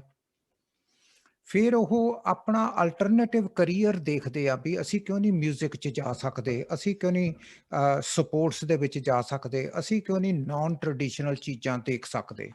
ਉਹ ਉਧਰਲੇ ਪਾਸੇ ਨੂੰ ਵੀ ਗ੍ਰੈਵੀਟੇਟ ਹੁੰਦੇ ਆ। ਫਿਰ 6ਵਾਂ ਹੈਗਾ ਕਿ ਉਹ ਚੰਗੇ ਪੈਸੇ ਬਣਾਉਣਾ ਚਾਹੁੰਦੇ ਆ ਕਿਉਂਕਿ ਉਹਨਾਂ ਨੂੰ ਪਤਾ ਕਿ ਆਈਫੋਨ ਲੈਣ ਵਾਸਤੇ ਸਾਨੂੰ ਪੈਸੇ ਚਾਹੀਦੇ ਆ, ਅਗਰ ਮੈਂ ਬ੍ਰਾਂਡਡ ਕੱਪੜੇ ਲੈਣੇ ਆ ਤਾਂ ਮੈਨੂੰ ਪੈਸੇ ਚਾਹੀਦੇ ਆ। ਸੋ ਉਹ ਪੈਸੇ ਬਣਾਉਣਾ ਚਾਹੁੰਦੇ ਆ, ਪਰ ਪਤਾ ਉਹਨਾਂ ਨੂੰ ਹੁੰਦਾ ਨਹੀਂ ਵੀ ਅਸੀਂ ਕਿਵੇਂ ਬਣਾਉਣੇ ਆ ਪੈਸੇ, ਤੇ ਉਹਨਾਂ ਦੀ ਜ਼ਿਆਦਾ ਤਵੱਜੋ ਬ੍ਰਾਂਡਡ ਕਲੋਥਸ ਤੇ ਚੀਜ਼ਾਂ ਨਾਲ ਜੁੜੀ ਹੁੰਦੀ ਆ। ਇੱਕ ਉਹਨਾਂ ਦਾ ਆਪਣਾ ਸਟੇਟਸ ਵੀ ਬਹੁਤ ਮਹੱਤਤਾ ਰੱਖਦਾ, ਉਹਨਾਂ ਨੂੰ ਸਪੋਰਟਸ ਕਾਰ ਲੈਣੀ, ਚਾਹੇ ਮਤਲਬ ਕਿ ਅਫੋਰਡ ਕਰ ਸਕਣ ਜਾਂ ਨਾ ਕਰ ਸਕਣ, ਇਹੋ ਜਿਹੀਆਂ ਚੀਜ਼ਾਂ ਦੇ ਉਹਨਾਂ ਨੂੰ ਬਹੁਤ ਜ਼ਿਆਦਾ ਉਹ ਸਟੇਟਸ ਤੇ ਕੌਨਸ਼ੀਅਸ ਹੁੰਦੇ ਆ। ਫਿਰ 9ਵੇਂ ਪਲੇਸ ਤੇ ਉਹਨਾਂ ਦੀ ਐਜੂਕੇਸ਼ਨ ਆਉਂਦੀ ਆ, ਫਿਰ ਉਹ ਕਿਤੇ ਜਾ ਕੇ ਆਪਣੀ ਐਜੂਕੇਸ਼ਨ ਬਾਰੇ ਹੁੰਦੀ ਆ, ਤੇ ਜਿਹੜਾ ਲਾਸਟ ਦੀ ਉਹਨਾਂ ਦੀ ਜਿਹੜੀ ਐਕਸਪੈਕਟੇਸ਼ਨ ਆ ਉਹ ਕਰੀਅਰ ਆ।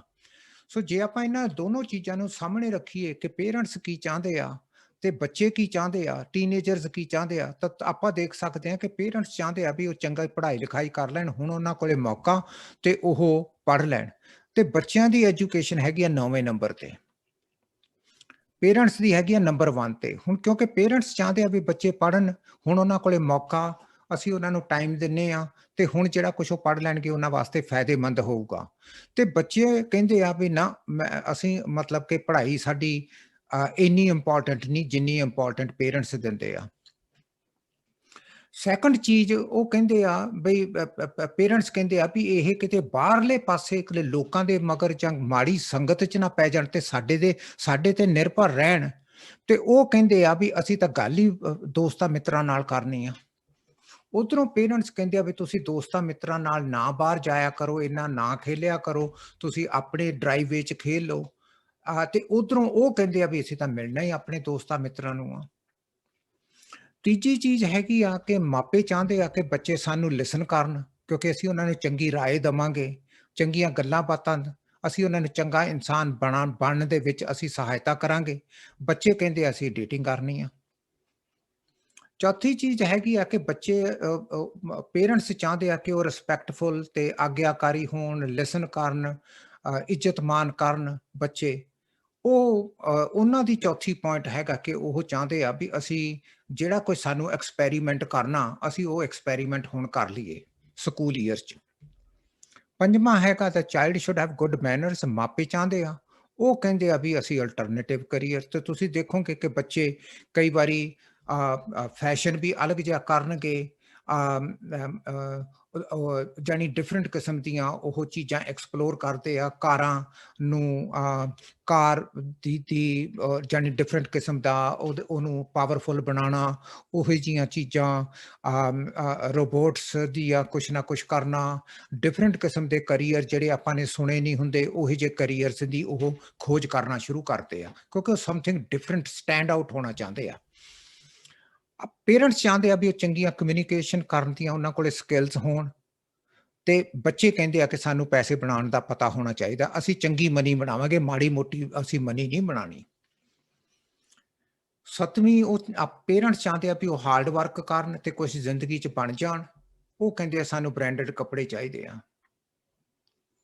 ਪੇਰੈਂਟਸ ਕਹਿੰਦੇ ਆ ਵੀ ਤੁਸੀਂ ਮਤਲਬ ਕਿ ਤੁਹਾਨੂੰ ਚੰਗੀ ਜ਼ਿੰਦਗੀ ਜਿਉਣ ਵਾਸਤੇ ਤੁਹਾਨੂੰ ਕੋਈ ਚੰਗੀ ਜਾਣੀ ਪੈਸੇ ਆਣੇ ਚਾਹੀਦੇ ਆ, ਨੌਕਰੀ ਚੰਗੀ ਹੋਣੀ ਚਾਹੀਦੀ ਆ, ਡੀਸੈਂਟ, ਰਾਈਟ। ਉਹਨਾਂ ਦਾ ਸਟੇਟਸ ਕੌਨਸ਼ੀਅਸ ਆ, ਦੇ ਆਰ ਸਟੇਟਸ ਕੌਨਸ਼ੀਅਸ। ਫਿਰ ਪੇਰੈਂਟਸ ਕਹਿੰਦੇ ਆ ਵੀ ਤੁਸੀਂ ਵਿਆਹ ਕਰਾ ਕੇ ਆਪਣਾ ਪਰਿਵਾਰ ਸੈੱਟ ਕਰੋ, ਉਹਨਾਂ ਦਾ ਇੱਥੇ ਐਜੂਕੇਸ਼ਨ ਆਉਂਦਾ। 5ਵੇਂ ਤੇ ਪੇਰੈਂਟਸ ਕਹਿੰਦੇ, 10ਵੇਂ ਤੇ ਪੇਰੈਂਟਸ ਕਹਿੰਦੇ ਆ ਵੀ ਆਪਣਾ ਧਰਮ ਤੇ ਸੱਭਿਆਚਾਰ ਨੂੰ, ਲੈਂਗੁਏਜ ਨੂੰ, ਜਿਹੜਾ ਕਿ ਉਹ ਸਾਰਾ ਕੁਛ ਆ ਵੀ ਉਹਨੂੰ ਬਰਕਰਾਰ ਰੱਖਣਾ ਚਾਹੀਦਾ ਤੇ ਉਹਨੂੰ ਮੇਨਟੇਨ ਕਰਨਾ ਚਾਹੀਦਾ। ਉਹਦਾ ਕਰੀਅਰ, ਉਹ ਕਹਿੰਦੇ ਵੀ ਸਾਡਾ ਹੁਣ ਇੱਥੇ ਕਰੀਅਰ ਅਸੀਂ ਸੋਚਾਂਗੇ। ਤੇ ਇਸ ਬੱਚਿਆਂ ਦੀ ਇਸ ਚੀਜ਼ ਦੇ ਵਿੱਚ ਬਹੁਤਾ ਧਰਮ ਤੇ ਕਲਚਰ ਦਾ ਕੁਝ ਕਨੈਕਸ਼ਨ ਨਹੀਂ ਆਉਂਦਾ। ਆਪਾਂ ਨੂੰ ਬਹੁਤ ਜ਼ਿਆਦਾ ਕੰਸਰਨ ਆ, ਪਰ ਬੱਚਿਆਂ ਨੂੰ ਧਰਮ ਤੇ ਸੱਭਿਆਚਾਰ ਦਾ ਇੰਨਾ ਕੰਸਰਨ ਨਹੀਂਗਾ ਜਿੰਨਾ ਆਪਾਂ ਨੂੰ ਆ। ਜਿੰਨੀਆਂ ਆਪਣੀਆਂ ਐਕਸਪੈਕਟੇਸ਼ਨਸ ਆ ਧਰਮ ਤੇ ਕਲਚਰ ਦੀਆਂ, ਬੱਚਿਆਂ ਤੇ ਉਹਨਾਂ ਧਰਮ ਤੇ ਕਲਚਰ ਦਾ ਕੋਈ ਐਕਸਪੈਕਟੇਸ਼ਨ ਨਹੀਂ। ਹਾਲਾਂਕਿ ਆਪਾਂ ਬਹੁਤ ਜ਼ੋਰ ਲਾਉਂਦੇ ਆ ਬੱਚਿਆਂ ਨੂੰ ਆਪਣੇ ਧਰਮ ਤੇ ਆਪਣੇ ਸੱਭਿਆਚਾਰ ਨਾਲ ਜੋੜਨ ਦਾ, ਪਰ ਆਪਾਂ ਕੋਈ ਬਾਹਲਾ ਸਕਸੈਸ ਨਹੀਂ ਹੋਏ। ਔਰ ਉਹਦੀਆਂ ਮਤਲਬ ਕਿ ਅਲੱਗ-ਅਲੱਗ ਆਪਾਂ ਡਿਫਰੈਂਟ ਆਪਾਂ ਮਿਸਾਲ ਦੇ ਸਕਦੇ ਹਾਂ। ਆਪਾਂ ਮਤਲਬ ਕਿ ਬੈਕ ਹੋਮ ਵੀ ਆਪਾਂ ਕੋਈ ਬਾਹਲਾ ਸਕਸੈਸ ਨਹੀਂ ਹੋਏ ਮੇਨਟੇਨ ਕਰਨ 'ਚ ਆਪਣਾ ਕਲਚਰ ਤੇ ਰਿਲੀਜਨ, ਤੇ ਆਪਾਂ ਬਾਹਰਲੇ ਮੁਲਕਾਂ 'ਚ ਆ ਕੇ ਵੀ ਕੋਈ ਇੰਨਾ ਕੋਈ ਖਾਸ ਸਕਸੈਸ ਨਹੀਂ ਹੋਏ। ਸੋ ਉਹਦਾ ਮਤਲਬ ਕਿ ਉਹ ਇੱਕ ਵੱਖਰਾ ਵਿਸ਼ਾ, ਉਹ ਫਿਰ ਬਾਅਦ ਚ ਕਿਸੇ ਦਿਨ ਆਪਾਂ ਡਿਸਕਸ ਕਰਾਂਗੇ। ਸੋ ਆਹ ਦੋ ਚੀਜ਼ਾਂ ਟੋਟਲੀ ਡਿਫਰੈਂਟ ਆ। ਸੋ ਇਹਦੇ ਚ ਆਪਾਂ ਨੇ ਕੁਝ ਸਮਾਨਤਾ ਕਰਨੀ ਆ, ਕੁਝ ਇਧਰੋਂ ਆਪਾਂ ਘਟਾਈਏ, ਕੁਝ ਇਹਨਾਂ ਨੂੰ ਕਹੀਏ ਘਟਾਓ, ਕੁਝ ਇਧਰੋਂ ਵਧਣ ਤੇ ਕੁਝ ਇਧਰੋਂ ਵਧਣ, ਤੇ ਫਿਰ ਇੱਕੋ ਜਿਹਾ ਕੁਝ ਉਹਦੇ ਤੇ ਅਲਟਰਨੇਟਿਵ ਤੇ ਪਹੁੰਚੀਏ, ਫਿਰ ਆਪਣੀ ਕੁਝ ਗੱਲ ਬਣ ਸਕਦੀ ਆ। ਸੋ ਜਦੋਂ ਬੱਚਾ ਛੋਟਾ ਹੁੰਦਾ, ਜੇ ਤੁਸੀਂ ਛੋਟੇ ਬੱਚੇ ਨੂੰ ਪੁੱਛੋ, ਉਹ ਤਕਰੀਬਨ ਅਗਰ ਤੁਸੀਂ ਆਹ ਦੋ ਲਿਸਟਾਂ ਆਪਣੇ ਬੱਚਿਆਂ ਨਾਲ ਬਣਾਓ, ਤੇ ਜੇ ਬੱਚੇ ਛੋਟੇ ਆ 8-9 ਸਾਲ ਤੱਕ ਦੇ ਬੱਚੇ ਆ, ਉਹਨਾਂ ਦੀਆਂ ਤੇ ਤੁਹਾਡੇ ਦੇ ਵਿੱਚ ਬਾਹਲਾ ਫਰਕ ਨਹੀਂ ਆਊਗਾ। ਲੇਕਿਨ ਫਰਕ ਕਦੋਂ ਆਉਂਦਾ? ਜਦੋਂ ਬੱਚਾ 16-17 ਸਾਲਾਂ ਦਾ ਹੁੰਦਾ। ਉਦੋਂ ਪੇਰੈਂਟਸ ਨੂੰ ਕਹੋ ਵੀ ਤੁਸੀਂ ਲਿਖੋ ਬੱਚਿਆਂ ਦੀਆਂ ਐਕਸਪੈਕਟੇਸ਼ਨਸ, ਫਿਰ ਤੁਸੀਂ ਬੱਚੇ ਨੂੰ ਕਹੋ ਵੀ ਤੇਰੀਆਂ ਕੀ ਐਕਸਪੈਕਟੇਸ਼ਨਸ ਆ, ਬੇਝਿਜਕ ਹੋ ਕੇ ਲਿਖ, ਤੇ ਤੁਸੀਂ ਦੇਖੋਗੇ ਕਿ ਇੱਥੇ ਕਨੈਕਸ਼ਨ 'ਚ ਫਰਕ ਪੈ ਗਿਆ। ਸੋ ਇੱਕ ਤਾਂ ਇਹ ਤੁਸੀਂ ਜਾਣੀ ਚੀਜ਼ ਆਪਣੇ ਘਰਾਂ 'ਚ ਤੁਸੀਂ ਦੇਖ ਸਕਦੇ ਹੋ, ਲਾਗੂ ਕਰ ਸਕਦੇ ਹੋ, ਤੇ you can kind of look at it ਵੀ ਕਿਸ ਤਰੀਕੇ ਨਾਲ ਆਪਾਂ ਨੇ ਇੰਪਲੀਮੈਂਟ ਕਰਨੀ ਆ ਆਪਣੇ ਘਰ 'ਚ। ਤੁਸੀਂ ਇਹ ਐਕਸਰਸਾਈਜ਼ ਵੀ ਕਰ ਸਕਦੇ ਹੋ ਤਾਂ ਕਿ ਆਪਾਂ ਨੂੰ ਬੱਚਿਆਂ ਦਾ ਪਤਾ ਲੱਗੇ ਕਿ ਕਿੰਨਾ ਕੁ ਉਹ ਆਪਣੇ ਨਾਲੋਂ ਡਿਫਰੈਂਟ ਹੋ ਰਹੇ ਆ, ਜਿਉਂ-ਜਿਉਂ ਵੱਡੇ ਹੋ ਰਹੇ ਆ, ਕਿੰਨਾ ਕੁ ਉਹ ਡਿਫਰੈਂਟ ਹੋਈ ਜਾਂਦੇ ਆ, ਉਹਦਾ ਆਪਾਂ ਨੂੰ ਪਤਾ ਲੱਗ ਜਾਊਗਾ। ਫਿਰ ਹੈਗਾ ਤੁਸੀਂ ਕਿਹੜੀਆਂ ਸਕਿੱਲਸ ਯੂਜ਼ ਕਰਨਾ ਚਾਹੁੰਦੇ ਹੋ। ਕੁਝ ਤੁਸੀਂ ਮਤਲਬ ਕਿ ਆਲਰੇਡੀ ਦੱਸਤੀਆਂ ਸੀਗੀਆਂ, ਕੌਨਫੀਡੈਂਸ ਦੱਸਤਾ ਸੀ, ਸ਼ਾਈਨੈਸ ਤੇ ਥੋੜੀ ਜਿਹੀ ਬਹੁਤੀ ਗੱਲ ਕੀਤੀ ਸੀਗੀ, ਤੁਸੀਂ ਐਕਸਪੈਕਟੇਸ਼ਨਸ ਦੀ ਸੀਗੀ, ਵੀ ਕਿਸ ਤਰੀਕੇ ਨਾਲ ਅਸੀਂ, ਤੇ ਜੇ ਤੁਸੀਂ ਮਤਲਬ ਕਿ ਥੋੜਾ ਜਿਹਾ ਡਿਸਕਸ਼ਨ ਕਰਨਾ ਵੀ ਐਗਜ਼ੈਕਟਲੀ ਕਿਹੜੀਆਂ ਸਕਿੱਲਸ ਤੁਸੀਂ ਚਾਹੁੰਦੇ ਹੋ ਤੁਹਾਡੇ ਬੱਚਿਆਂ 'ਚ ਹੋਵੇ, ਮਤਲਬ ਕਿ ਉਹ ਅਗਰ ਤੁਸੀਂ ਲਿਖਣ ਦੀ ਬਜਾਏ ਜੇ ਤੁਸੀਂ ਸਿੱਧਾ ਥੋੜਾ ਜਿਹਾ ਬੋਲ ਲਓ, ਉਹਦੇ ਨਾਲ ਆਪਾਂ ਨੂੰ ਆਈਡੀਆ ਹੋ ਜਾਊਗਾ ਵੀ ਕਿਹੜੀਆਂ ਸਕਿੱਲਸ ਮਾਹਰ ਜਿਹੜੇ ਆ ਉਹ ਕੀ ਚਾਹੁੰਦੇ ਆ ਵੀ ਬੱਚਿਆਂ ਕੋਲੇ ਹੋਣੀਆਂ ਚਾਹੀਦੀਆਂ ਅੱਜ ਦੇ ਜ਼ਮਾਨੇ 'ਚ। ਤੇ ਮਾਪਿਆਂ ਨੇ ਅਗਰ ਉਹ ਆਇਡੈਂਟੀਫਾਈ ਕੀਤੀਆਂ ਕਿ ਸਾਡੇ ਬੱਚੇ 'ਚ ਸ਼ਾਈਨੈਸ ਨਹੀਂ ਹੋਣੀ ਚਾਹੀਦੀ, ਫਿਰ ਸਵਾਲ ਇਹ ਪੈਦਾ ਹੁੰਦਾ ਕਿ ਕੌਨਫੀਡੈਂਸ ਪੈਦਾ ਕਿਵੇਂ ਕਰਨਾ। ਅਗਰ ਆਪਣੇ ਬੱਚਾ ਸ਼ਾਈ ਆ, ਫਿਰ ਸਵਾਲ ਇਹ ਪੈਦਾ ਹੋਊਗਾ ਵੀ ਓਕੇ ਆਪਾਂ ਆਇਡੈਂਟੀਫਾਈ ਤਾਂ ਕਰ ਲਿਆ ਕਿ ਸਾਡਾ ਬੱਚਾ ਸ਼ਾਈ ਆ, ਪਰ ਹੁਣ ਉਹਦੇ 'ਚ ਕੌਨਫੀਡੈਂਸ ਫਿਰ ਪੈਦਾ ਕਿਵੇਂ ਕਰਨਾ, ਉਹ ਇੱਕ ਵੱਖਰਾ ਮਤਲਬ ਕਿ ਟੌਪਿਕ ਹੋਊਗਾ। ਸੋ ਜੇ ਆਪਾਂ ਨੂੰ ਲੱਗਦਾ ਕਿ ਆਪਣਾ ਬੱਚਾ ਸਤਿ ਸ੍ਰੀ ਅਕਾਲ ਨਹੀਂ ਬੁਲਾਉਂਦਾ, ਤੇ ਫਿਰ ਸਵਾਲ ਇਹ ਪੈਦਾ ਹੁੰਦਾ ਕਿ ਉਹ ਸਤਿ ਸ੍ਰੀ ਅਕਾਲ, ਪਹਿਲੀ ਗੱਲ ਤਾਂ ਉਹ ਕਿਉਂ ਨਹੀਂ ਬੁਲਾਉਂਦਾ, ਤੇ ਸੈਕੰਡ ਉਹਨੂੰ ਲਾਣਾ ਕਿਵੇਂ ਆ ਸਤਿ ਸ੍ਰੀ ਅਕਾਲ ਬੁਲਾਉਣ ਨੂੰ। ਸੋ ਇਹ ਹਰ ਇੱਕ ਚੀਜ਼ ਦੀ ਇੱਕ ਪ੍ਰੋ ਐਂਡ ਕੌਨ ਆ। ਤੇ ਜੇ ਤੁਸੀਂ ਥੋੜਾ ਜਿਹਾ ਦੇਖੋ ਵੀ ਤੁਸੀਂ ਆਇਡੈਂਟੀਫਾਈ ਕੀਤਾ ਕਿ ਤੁਹਾਡੇ ਬੱਚੇ 'ਚ ਕੋਈ ਕਮਜ਼ੋਰੀ ਹੈਗੀ, ਸੋ ਜੇ ਆਪਾਂ ਇੱਕ ਵੀ ਕਮਜ਼ੋਰੀ ਲਿਖ ਲਈਏ ਤਾਂ ਉਹਦੇ ਨਾਲ ਆਪਣੀ ਹੈਲਪ ਹੋ ਜੂ। ਫਿਰ ਮੈਂ ਤੁਹਾਨੂੰ ਕੁਝ ਟਿਪਸ ਦੇ ਸਕਦਾ ਕਿ ਉਹ ਜਿਹੜੀ ਵੀਕਨੈਸ ਤੁਸੀਂ ਆਇਡੈਂਟੀਫਾਈ ਕੀਤੀ ਆਪਣੇ ਬੱਚੇ ਦੀ ਪਰਸਨੈਲਿਟੀ 'ਚ, ਉਹਨੂੰ ਆਪਾਂ ਐਲੀਮੀਨੇਟ ਕਰ ਸਕਦੇ ਹਾਂ, ਉਹਨੂੰ ਆਪਾਂ ਜਾਣੀ ਪਾਸੇ ਰੱਖ ਸਕਦੇ ਹਾਂ, ਉਹਨੂੰ ਆਪਾਂ ਠੀਕ ਕਰ ਸਕਦੇ ਹਾਂ, ਉਹ ਜਿਹੜੀ ਕਮਜ਼ੋਰੀ ਆ। ਸੋ ਕੋਈ ਵੀ ਮਤਲਬ ਕਿ ਜੇ ਤੁਹਾਡੇ ਕੋਲੇ ਹੈਗਾ ਕੋਈ ਇੱਕ ਦਾ ਕੋਈ ਐਗਜ਼ਾਮਪਲ ਕਿ ਤੁਸੀਂ ਬੱਚਿਆਂ 'ਚ ਕੁਝ ਦੇਖਿਆ, ਵੀ ਆਹ ਘਾਟ ਸਾਨੂੰ ਲੱਗਦੀ ਆ ਸਾਡੇ ਬੱਚੇ 'ਚ, ਤੇ ਉਹ ਫਿਰ ਆਪਾਂ ਦੇਖ ਲੈਂਦੇ ਹਾਂ ਵੀ ਉਹਦਾ ਨਾਂ ਕੀ ਰੱਖੀਏ ਉਸ ਸਕਿੱਲ ਦਾ ਜਿਹੜੀ ਉਹਦੇ 'ਚ ਘਾਟ ਆ, ਤੇ ਉਹਨੂੰ ਆਪਾਂ ਦੇਣੀ ਕਿਵੇਂ ਆ। ਆਪਾਂ ਉਹਨਾਂ ਨੂੰ ਸਿਖਾਈਏ ਵੀ ਉਹਨਾਂ ਨੇ ਪਹਿਚਾਣ ਕਿਵੇਂ ਕਰਨੀ ਹੈ ਕਿਸੇ ਦੂਸਰੇ ਬੰਦੇ ਦੀ ਜਾਂ ਦੂਸਰੇ ਦੋਸਤ ਦੀ। ਸੈਕੰਡ ਹੈਗਾ ਕਿ ਆਹ ਤਿੰਨ ਇੱਕੋ ਜਾਣੀ ਸਕਿੱਲਸ, ਇੱਕੋ ਕਲਸਟਰ ਦੀਆਂ ਸਕਿੱਲਸ ਆ, ਪਲਾਨਿੰਗ, ਆਰਗੇਨਾਈਜ਼ਿੰਗ ਤੇ ਪ੍ਰਾਇੋਰਟਾਈਜ਼ਿੰਗ। ਇਹ ਤਿੰਨ ਚੀਜ਼ਾਂ ਯੂਨਾਈਟਿਡ ਨੇਸ਼ਨਸ ਕਹਿੰਦਾ ਵੀ ਇਹ ਬਹੁਤ ਇੰਪੋਰਟੈਂਟ ਆ ਅੱਜ ਕੱਲ੍ਹ ਦੇ ਜ਼ਮਾਨੇ ਦੇ ਵਿੱਚ ਬੱਚਿਆਂ ਨੂੰ ਆਉਣੀਆਂ, ਕਿ ਉਹ ਕੁਝ ਚੀਜ਼ ਦੀ ਪਲਾਨਿੰਗ ਵੀ ਕਰ ਲੈਣ। ਜੇ ਉਹਨਾਂ ਨੇ ਕੋਈ ਆਪਣੇ ਹੋਮਵਰਕ ਕਰਨਾ, ਤੇ ਉਹਨਾਂ ਨੂੰ ਪਲਾਨ ਕਰਨਾ ਪੈਣਾ ਵੀ ਸਾਡੇ ਕੋਲੇ ਹੋਮਵਰਕ ਹੈਗਾ, ਤੇ ਹੋਮਵਰਕ ਦੇ ਵਿੱਚ ਸਾਡੇ ਕੋਲੇ ਜੇ ਅਸੀਂ ਪ੍ਰਿੰਟ ਕਰਕੇ ਦੇਣੀ ਆ ਆਪਣੇ ਟੀਚਰ ਨੂੰ, ਤਾਂ ਸਾਡੇ ਕੋਲੇ ਪੇਪਰ ਵੀ ਹੋਣਾ ਚਾਹੀਦਾ, ਪ੍ਰਿੰਟਰ 'ਚ ਸ਼ਾਈ ਨਾ ਮੁੱਕੀ ਹੋਵੇ, ਸਾਡਾ ਕੰਪਿਊਟਰ ਚੱਲਦਾ ਹੋਵੇ, ਟਾਈਮ ਹੋਵੇ, ਤੇ ਫਿਰ ਉਹਨਾਂ ਨੇ ਆਰਗੇਨਾਈਜ਼ ਕਰਨਾ ਕਿ ਐਕਚੁਅਲੀ ਮੈਂ ਕਰਨਾ ਕੀ ਆ, ਮੈਂ ਮੈਥ ਕਰਨਾ ਕਿ ਐਸੇ ਲਿਖਣਾ, ਤੇ ਫਿਰ ਫਾਈਨਲੀ ਆ ਕਿ ਮੈਂ ਪਹਿਲਾਂ ਕੀ ਕਰਨਾ। ਸੋ ਜੇ ਕੱਲ ਨੂੰ ਮੇਰੀ ਅਸਾਈਨਮੈਂਟ ਆ, ਤੇ ਉਹ ਪਹਿਲਾਂ ਕਰਨੀ ਆ ਕਿ ਕੋਈ ਮੈਥ ਦਾ ਜਿਹੜਾ ਹੈਗਾ ਜਿਹਦੇ 'ਚ ਹਜੇ ਮੈਂ ਹੋ ਸਕਦਾ ਮੰਡੇ ਨੂੰ ਦੇਣਾ ਹੋਵੇ, ਤੇ ਮੇਰੇ ਕੋਲੇ 2-3 ਦਿਨ ਹੋਵੇ, ਸੋ ਮੈਂ ਕੱਲ ਵਾਸਤੇ ਪ੍ਰਾਇੋਰਟਾਈਜ਼ ਕਰਾਂ ਕਿ ਪਰਸੋਂ ਵਾਸਤੇ ਪ੍ਰਾਇੋਰਟਾਈਜ਼ ਕਰਾਂ।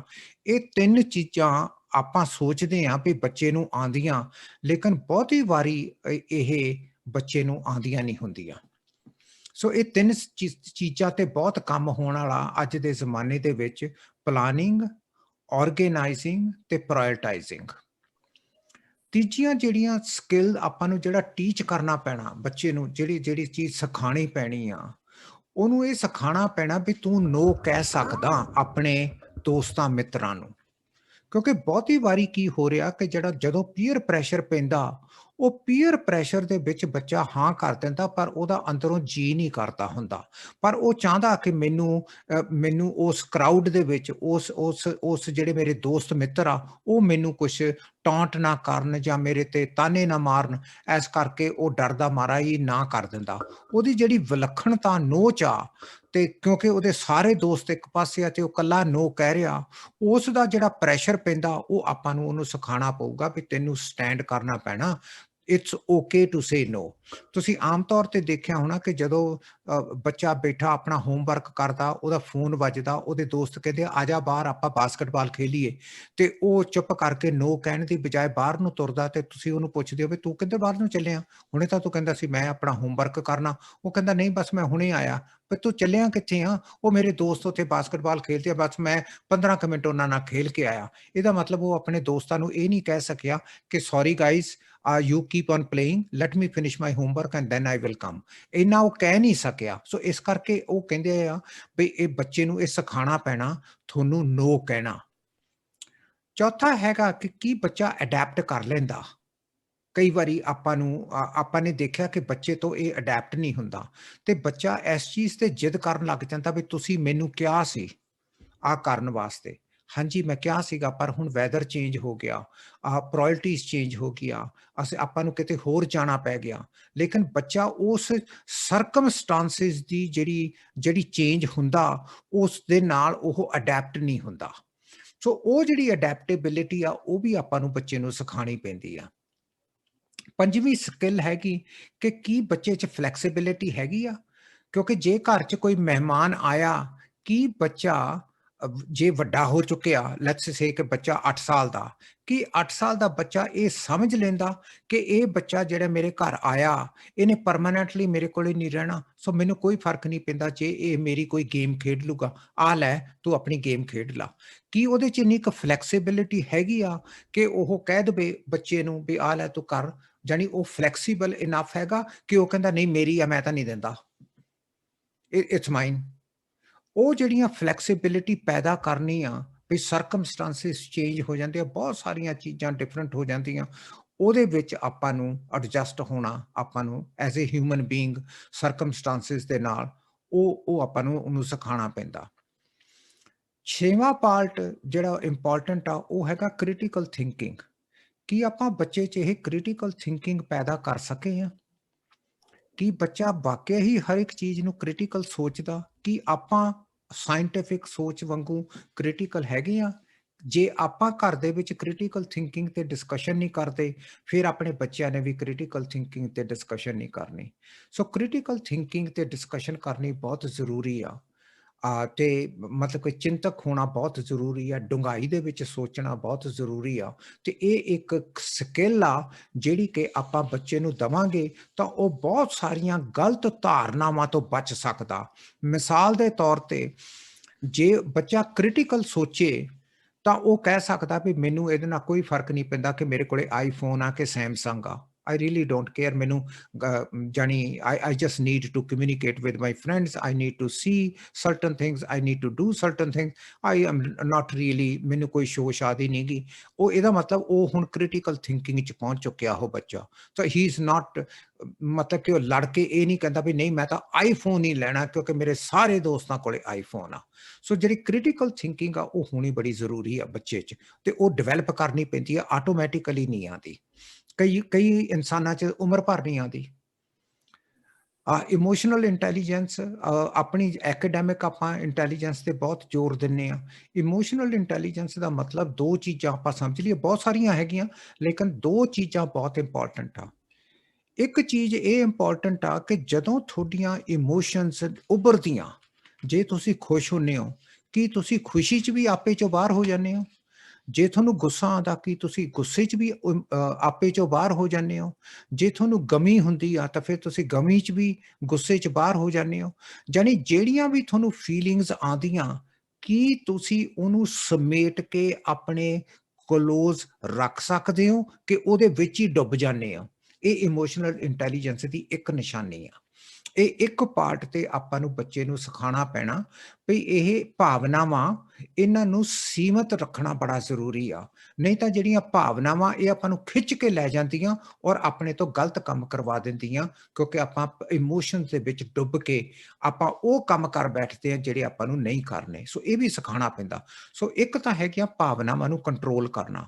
ਦੂਜੀ ਇਮੋਸ਼ਨਲ ਇੰਟੈਲੀਜੈਂਸ ਜਿਹੜੀ ਬਹੁਤ ਇੰਪੋਰਟੈਂਟ ਆ ਉਹ ਇਹ ਹੈਗੀ ਕਿ ਕਿਸੇ ਦੂਸਰੇ ਵਿਅਕਤੀ ਨਾਲ ਅਸੀਂ ਆਪਣਾ ਰਿਸ਼ਤਾ ਕਿਵੇਂ ਬਣਾਉਣਾ।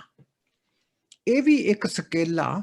ਅੱਜ ਕੱਲ ਜਿਹੜਾ ਰਿਸ਼ਤਾ ਬਣ ਰਿਹਾ ਉਹ ਐਡਿਕਸ਼ਨ ਤੇ ਬਣ ਰਿਹਾ, ਨਸ਼ੇ ਤੇ ਬਣ ਰਿਹਾ।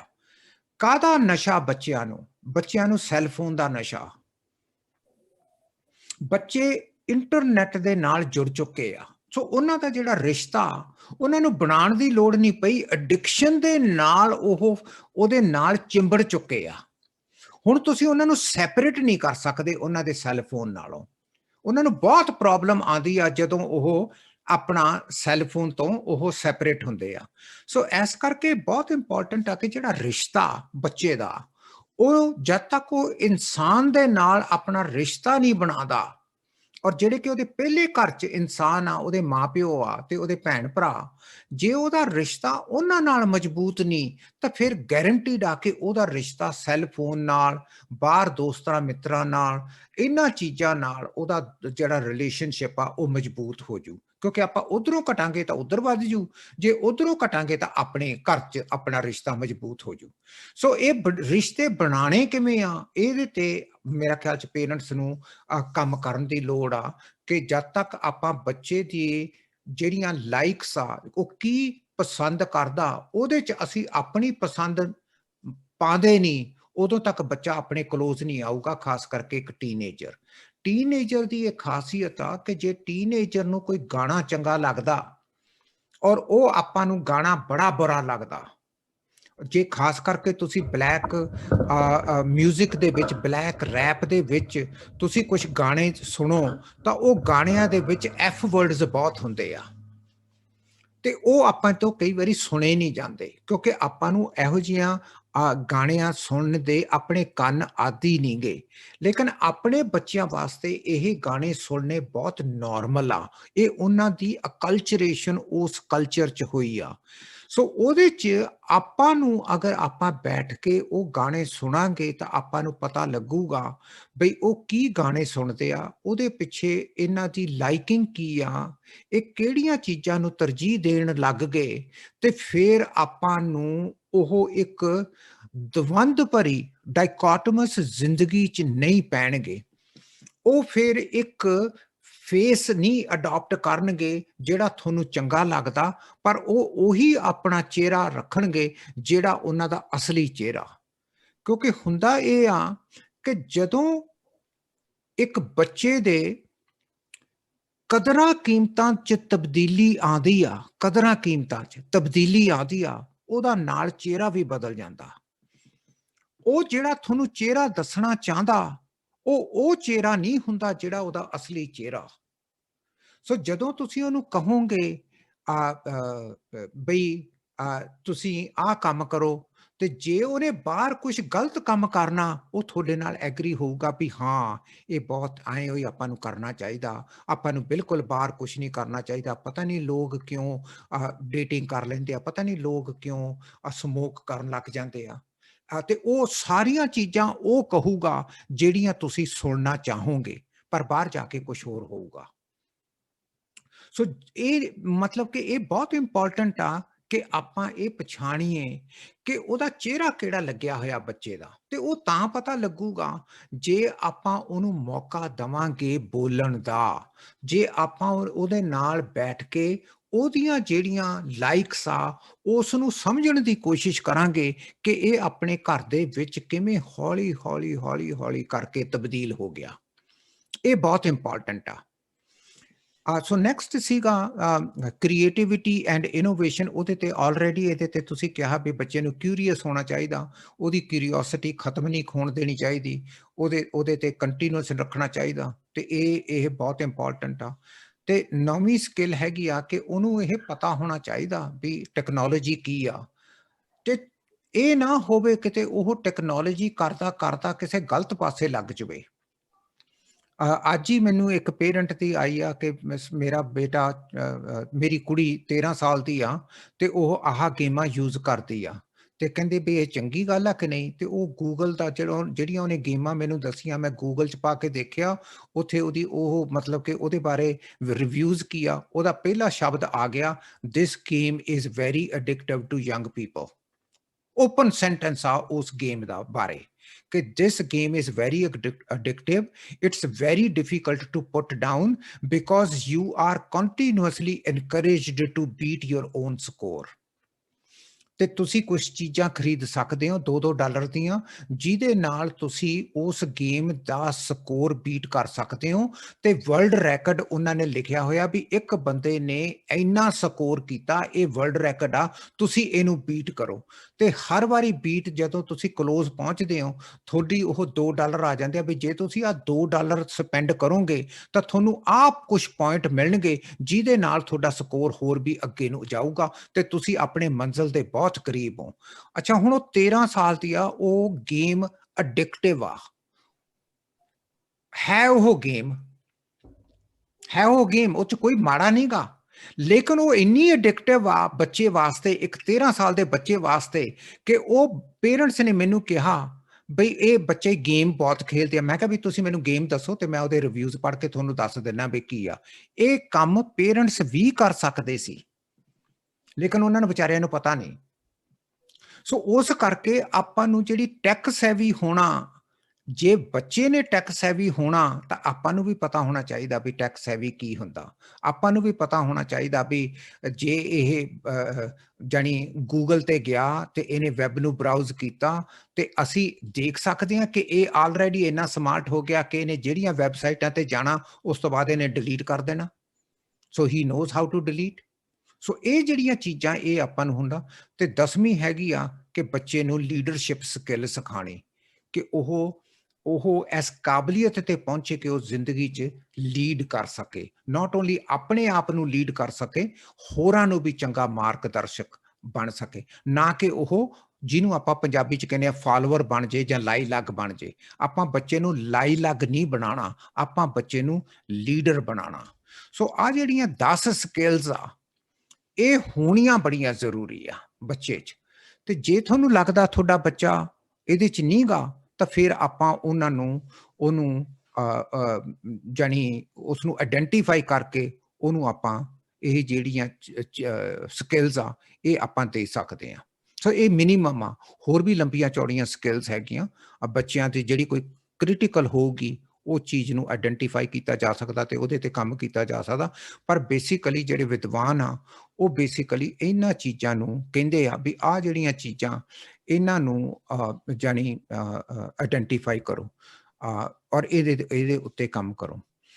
ਸੋ ਤਕਰੀਬਨ ਅੱਧਾ ਘੰਟਾ ਹੋ ਗਿਆ, ਆਪਾਂ ਥੋੜ੍ਹੀ ਬਹੁਤੀ ਹੋਰ ਗੱਲਬਾਤ ਕਰ ਲੈਂਦੇ ਹਾਂ ਐਂਡ ਦੈਨ ਫਿਰ ਇੱਥੋਂ ਹੀ ਅਗਲਾ ਜਿਹੜਾ ਸੈਸ਼ਨ ਹੋਊਗਾ ਇੱਥੋਂ ਹੀ ਸ਼ੁਰੂ ਕਰ ਲਾਂਗੇ। ਸੋ ਦੇਰ ਇਜ਼ ਸਮ ਥੋੜਾ ਜਿਹਾ ਇਹ ਲੰਬਾ ਸੈਸ਼ਨ ਸੀਗਾ, ਪਰ ਕਿਉਂਕਿ ਆਪਾਂ ਨੇ ਵਧੀਆ ਹੋਇਆ ਵੀ ਆਪਾਂ ਨੇ ਆਪਣੇ ਇੱਕ ਦੂਜੇ ਨਾਲ ਗੱਲਾਂ ਬਾਤਾਂ ਵੀ ਕਰ ਲਈਆਂ, ਇਹ ਬਹੁਤ ਵਧੀਆ। So this is really good.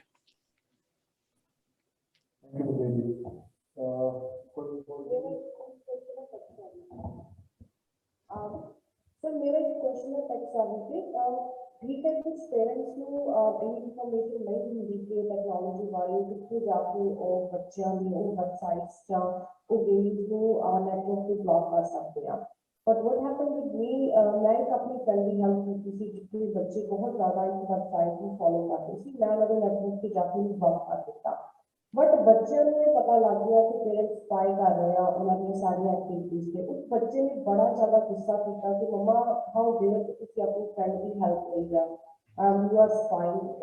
ਇਸ ਚੀਜ਼ ਦੇ ਵਿੱਚ ਉਹ ਵੀ ਥੋੜੀ ਅਪਸੈਟ ਹੋ ਗਈ। ਉਹਨਾਂ ਦਾ ਬੇਟਾ 14 ਇਅਰਸ ਦਾ ਸੀਗਾ।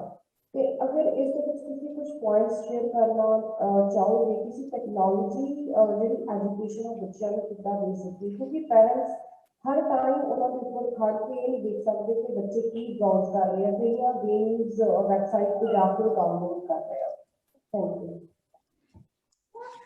ਸੋ ਕੀ ਆਪਣਾ ਕੁਐਸਚਨ ਹੈਗਾ ਕਿ ਜੇ ਪੇਰੈਂਟਸ ਨੇ ਫਾਈਂਡ ਆਊਟ ਕਰਨਾ ਹੋ ਕਿ ਬੱਚਾ ਕੀ ਕਰਦਾ ਔਰ ਕੀ ਔਰ ਕਿਸ ਤਰੀਕੇ ਨਾਲ ਬੱਚਾ ਫਾਈਂਡ ਆਊਟ ਕਰੇ, ਮਤਲਬ ਕਿ ਤੁਸੀਂ ਐਗਜ਼ਾਮਪਲ ਸਪਾਈਂਗ ਦੀ ਦਿੱਤੀ ਆ ਵੀ ਉਹਨੂੰ ਪਤਾ ਲੱਗ ਗਿਆ ਬੱਚੇ ਨੂੰ ਵੀ ਪੇਰੈਂਟਸ ਕਿਵੇਂ ਫਾਲੋ ਵਗੈਰਾ ਕਰ ਰਹੇ ਆ ਬੱਚੇ ਨੂੰ, ਤੇ ਫਿਰ ਉਹ ਬੱਚਾ ਮਾਪਿਆਂ ਨੂੰ ਕਹਿੰਦਾ ਵੀ ਆ ਕੀ ਕਰ ਰਹੇ ਆ ਤੁਸੀਂ। Is that what the question was? Okay, so ਮਤਲਬ ਕਿ ਇੱਕ ਬੜੀ ਜਿਹੜੀ ਮਤਲਬ ਕਿ ਕ੍ਰਿਟੀਕਲ ਚੀਜ਼ ਇਹ ਆ ਕਿ ਤੁਸੀਂ ਆਪਣੇ ਬੱਚੇ 'ਚ ਟਰਸਟ ਕਿਵੇਂ ਪੈਦਾ ਕਰਨਾ। ਸੋ ਜੇ ਆਪਾਂ ਨੂੰ ਬੱਚੇ ਤੇ ਟਰਸਟ ਨਹੀਂ ਨਾ ਰਹਿ ਗਿਆ, ਫਿਰ ਆਪਾਂ ਬੱਚੇ ਤੇ ਸਪਾਈਂਗ ਕਰਾਂਗੇ, ਕਿਉਂਕਿ ਸਾਨੂੰ ਟਰਸਟ ਨਹੀਂ ਰਹਿ ਗਿਆ। ਫਿਰ ਅਸੀਂ ਦੇਖਾਂਗੇ ਵੀ ਇਹ ਕਿੱਥੇ ਜਾਂਦਾ, ਕਿਹਦੇ ਨਾਲ ਜਾਂਦਾ, ਇਹ ਦੱਸ ਕੇ ਕੀ ਕਰਦਾ ਤੇ ਜਾਂਦਾ ਕਿੱਥੇ ਆ, ਇਹ ਕਾਹਤੇ ਐਂ ਕਰਦਾ। ਇਹਦਾ ਮਤਲਬ ਉਹਦੇ ਔਰ ਸਾਡੇ ਵਿਚਾਰਾਂ ਦੇ ਵਿੱਚ ਵਿਲੱਖਣਤਾ ਆ ਚੁੱਕੀ ਆ। ਅਸੀਂ ਹੁਣ ਉਹਨੂੰ ਮਤਲਬ ਕਿ ਕੋਸ਼ਿਸ਼ ਕਰ ਰਹੇ ਹਾਂ ਸਮਝਾਉਣ ਦੀ ਬਈ ਪੁੱਤ ਤੂੰ ਆ ਨਾ ਕਰ, ਲੇਕਿਨ ਉਹ ਹਾਂ ਕਰ ਦਿੰਦਾ। ਉਹਨੂੰ ਪਤਾ ਕਿ ਮੈਂ ਆਪਣੇ ਮਾਪਿਆਂ ਨੂੰ ਚੇਂਜ ਨਹੀਂ ਕਰ ਸਕਦਾ। ਮਾਪਿਆਂ ਨੂੰ ਵੀ ਕੁਝ ਹੱਦ ਤੱਕ ਇਹ ਪਤਾ ਲੱਗ ਜਾਂਦਾ ਵੀ ਇਹ ਸਾਡੀ ਗੱਲ ਨਹੀਂ ਮੰਨਦਾ ਹੁਣ, ਤੇ ਐਸ ਕਰਕੇ ਬੱਚਿਆਂ ਨੂੰ ਮਾਪੇ ਕਹਿੰਦੇ ਆ ਵੀ ਬੇਟੇ ਤੁਸੀਂ ਇਹ ਕੰਮ ਨਹੀਂ ਕਰਨਾ, ਤੁਸੀਂ ਸਾਨੂੰ ਦੱਸ ਕੇ ਜਾਇਆ ਕਰੋ, ਝੂਠ ਨਹੀਂ ਬੋਲੀਦਾ। ਇਹ ਗੱਲ ਬਿਲਕੁਲ ਗਲਤ ਆ ਵੀ ਤੁਸੀਂ ਫਲਾਨੀ ਜਗ੍ਹਾ ਤੇ ਜਾਂਦੇ ਹੋ ਤੇ ਅਸੀਂ ਜਦੋਂ ਚੈੱਕ ਕਰਦੇ ਹਾਂ ਉੱਥੇ ਤੁਸੀਂ ਨਹੀਂ ਹੁੰਦੇ, ਸਾਨੂੰ ਤੁਹਾਡਾ ਫਿਕਰ ਹੁੰਦਾ। ਇਹ ਸਿਚੁਏਸ਼ਨ ਜਦੋਂ ਪਹੁੰਚ ਗਈ ਇਸ ਲੈਵਲ ਤੇ, ਇਹਦਾ ਮਤਲਬ ਬਹੁਤ ਵੱਡਾ ਡੈਮੇਜ ਹੋ ਚੁੱਕਿਆ। ਇਹਦਾ ਮਤਲਬ ਅਸੀਂ ਘਰ ਦੇ ਵਿੱਚ ਇੱਕ ਸਿਚੁਏਸ਼ਨ ਨਹੀਂ ਕ੍ਰੀਏਟ ਕਰ ਸਕੇ ਜਿੱਥੇ ਕਿ ਸਾਡਾ ਬੱਚਾ ਆ ਕੇ ਸਾਨੂੰ ਠੋਕ ਕੇ ਕਹਿ ਸਕੇ dad mum can you sit down, ਤੁਸੀਂ ਬੈਠੋ, ਮੈਂ ਤੁਹਾਨੂੰ ਦੱਸਣਾ ਚਾਹਨਾ ਕਿ ਮੈਂ ਆ ਚੀਜ਼ ਕਰਨਾ ਚਾਹਨਾ, ਪਲੀਜ਼ ਮੈਨੂੰ ਤੁਸੀਂ ਇਜਾਜ਼ਤ ਦਿਓ, ਤੇ ਆਪਾਂ ਉਹਦੇ ਨਾਲ ਬੈਠ ਕੇ ਕੁਝ ਨੈਗੋਸ਼ੀਏਟ ਕਰੀਏ। ਮੈਂ ਤੁਹਾਨੂੰ ਆਪਣੀ ਬੇਟੀ ਦੀ ਐਗਜ਼ਾਮਪਲ ਦਿੰਦਾ। ਮੇਰੀ ਬੇਟੀ ਉਦੋਂ 17-18 ਸਾਲ ਦੀ ਹੋਣੀ ਹੈ ਜਾਂ 17 ਸਾਲ ਦੀ ਹੋਣੀ ਆ, ਔਰ ਮੈਂ ਸ਼ਾਇਦ ਪਹਿਲਾਂ ਵੀ ਇਹ ਐਗਜ਼ਾਮਪਲ ਦਿੱਤੀ ਸੀ। ਉਹ ਕਹਿੰਦੀ ਵੀ ਮੈਂ ਡਾਂਸ ਦੇਖਣ ਜਾਣਾ ਕਲੱਬ 'ਚ, ਰਾਈਟ, ਕਹਿੰਦੀ ਮੈਂ ਡਾਂਸ ਦੇਖਣ ਜਾਣਾ ਕਲੱਬ 'ਚ ਡੈਡ। ਤੇ ਮੈਂ ਕਿਹਾ ਵੀ ਓਕੇ ਮੈਂ ਤੈਨੂੰ ਭੇਜ ਦਿੰਦਾ ਡਾਂਸ ਦੇਖਣ, if that's what you want to do, ਜਿੱਥੇ ਟੀਨੇਜਰ ਜਾਂਦੇ ਆ ਤੁਹਾਡੇ ਕਲੱਬ 'ਚ, ਪਰ ਤੇਰੇ ਨਾਲ ਇੱਕ ਵੱਡੀ ਕੁੜੀ ਜਾਊਗੀ, your older sister, मतलब कि सकी नहीं गई पर मतलब कि somebody that मतलब कि तेरे नाल उम्र च वड्डी आ, ਉਹ ਤੇਰੇ ਨਾਲ ਜਾਊਗੀ ਤੇ ਤੁਸੀਂ ਦੋਨੋਂ ਜਣੀਆਂ ਚਲੇ ਜਾਓ। ਕਹਿੰਦੀ ਯੈਸ ਦੈਟ ਇਜ਼ ਐਕਸੈਪਟੇਬਲ, ਤੇ ਉਹ ਚਲੇਗੀ। ਅੱਛਾ, ਉਹ ਫਿਰ ਬਾਅਦ ਚ ਆ ਕੇ ਮੈਂ ਉਹਨੂੰ ਪੁੱਛਿਆ, ਮੈਂ ਕਿਹਾ did you enjoy the club? ਕਹਿੰਦੀ I hated it. ਕਹਿੰਦੀ dad you wouldn't know, there was so much smoking going on, there was so much drinking going on, I felt like throwing up. After half an hour, I couldn't stay. I asked Didi, let's go and let's go and eat and then come home. ਅੱਛਾ, ਫਿਰ ਮੈਂ ਉਹਨੂੰ ਪੁੱਛਿਆ, ਮੈਂ ਕਿਹਾ ਤੇਰੀਆਂ ਬਾਕੀ ਦੀਆਂ ਸਹੇਲੀਆਂ ਵੀ ਗਈਆਂ ਸੀ? ਕਹਿੰਦੀ ਹਾਂ। ਤੇ ਮੈਂ ਕਿਹਾ ਉਹਨਾਂ ਦੇ ਪੇਰੈਂਟਸ ਨੇ ਅਲਾਉ ਕੀਤਾ? ਕਹਿੰਦੀ no, they lied. ਕਹਿੰਦੀ they were all there and they lied and they stayed. ਹੁਣ ਕੁਐਸਚਨ ਇਹ ਹੈਗਾ ਕਿ ਜਿਹੜੀ ਰਿਸਕ ਹੈਗਾ ਸੀ ਮੇਰੀ ਕੁੜੀ ਨੂੰ 17 ਸਾਲ ਦੀ ਨੂੰ, ਉਹਨੂੰ ਰਿਸਕ ਤਾਂ ਹੈਗਾ because she is going to a club ਕੋਈ ਚੰਗੀ ਚੀਜ਼ ਨਹੀਂ ਗੀ, ਹਜੇ ਉਹਨੂੰ ਵਿਚਾਰੀ ਨੂੰ ਸਕਿੱਲ ਵੀ ਹੈ ਨਹੀਂ ਗੀ, ਪਰ ਉਹਦਾ ਰਿਸਕ ਕਿਵੇਂ ਮਿਨੀਮਾਈਜ਼ ਕੀਤਾ ਤੇ ਉਹਨੂੰ ਐਪਰੀਸ਼ੀਏਟ ਕੀਤਾ ਵੀ ਤੂੰ ਇੱਕ ਫਾਦਰ ਕੋਲੇ ਆ ਕੇ ਐਜ਼ ਏ ਡਾਟਰ ਤੂੰ ਗਟਸ ਨਾਲ ਓਨੈਸਟੀ ਵਰਤੀ ਆ। ਉਹਦੀ ਓਨੈਸਟੀ ਦੀ ਐਪਰੀਸੀਏਸ਼ਨ ਲਈ ਉਹਨੂੰ ਜਾਣ ਦਿਓ, ਤੇ ਜਾਣ ਕਿਵੇਂ ਦਿਓ? ਕਿਉਂਕਿ ਰਿਸਕ ਆ, ਉਹ ਰਿਸਕ ਮਿਨੀਮਾਈਜ਼ ਕਰਨ ਲਈ ਇੱਕ ਵੱਡੀ ਕੁੜੀ ਉਹਦੇ ਨਾਲ ਭੇਜੋ। ਸੋ ਉਹਦੇ ਨਾਲ ਰਿਜ਼ਲਟ ਕੀ ਹੋਇਆ ਕਿ ਉਸ ਬੱਚੀ ਨੂੰ ਇਹ ਕੌਨਫੀਡੈਂਸ ਸੀ ਕਿ ਮੈਂ ਗਲਤ ਕੰਮ ਕਰਨਾ ਨਹੀਂ, ਮੈਂ ਪੁੱਛੂੰਗੀ ਆਪਣੇ ਫਾਦਰ ਨੂੰ। ਤੇ ਜਦੋਂ ਵੀ ਉਹਨੇ ਜਿਵੇਂ ਉਹਨੇ ਕਹਿੰਦੀ ਡੈਡ ਕਹਿੰਦੀ ਕਿ ਮੈਂ ਇੰਡੀਆ ਜਾਣਾ, 19 ਸਾਲ ਦੀ ਸੀ। ਮੈਂ ਕਿਹਾ ਪੁੱਤ ਇੰਡੀਆ ਤੂੰ ਕੱਲੀ ਕਿਵੇਂ ਜਾਏਂਗੀ? ਕਹਿੰਦੀ dad I want to go. ਮੈਂ ਕਿਹਾ ਤੂੰ ਕਿੱਥੇ ਜਾਣਾ ਇੰਡੀਆ? ਤੇ ਮੈਂ ਸੋਚਿਆ ਸ਼ਾਇਦ ਪੰਜਾਬ ਜਾਣਾ ਹੋਣਾ, ਵੀ ਇਹ ਆਪਣੇ ਮਤਲਬ ਕਿ ਉੱਥੇ ਗ੍ਰੈਂਡ ਪੇਰੈਂਟਸ ਨੂੰ ਮਿਲਣ ਚੱਲੀ ਹੋਣੀ। ਕਹਿੰਦੀ no dad I am gonna go to Kerala. ਮੈਂ ਕਿਹਾ ਤੂੰ ਕੇਰਲਾ 'ਚ ਕੀ ਕਰੇਂਗੀ ਜਾ ਕੇ? ਕਹਿੰਦੀ I want to work with Dalit woman. ਮੈਂ ਕਿਹਾ ਤੈਨੂੰ ਕਿਵੇਂ ਪਤਾ ਦਲਿਤ ਵੂਮਨ ਦਾ? ਕਹਿੰਦੀ I was doing an assignment in school, I found out. ਕਿ ਦਲਿਤ ਲੋਕਾਂ ਨੂੰ ਬਹੁਤ ਬੁਰੀ ਤਰ੍ਹਾਂ ਟ੍ਰੀਟ ਕੀਤਾ ਜਾਂਦਾ ਇੰਡੀਆ 'ਚ। ਤੇ ਮੈਂ ਕਿਹਾ ਫਿਰ ਤੂੰ ਕਿਹਦੇ ਨਾਲ ਜਾ ਰਹੀ ਹੈ? ਕਹਿੰਦੀ I have convinced 2 other girls and 3 of us are going to go to India to do volunteer work during summer.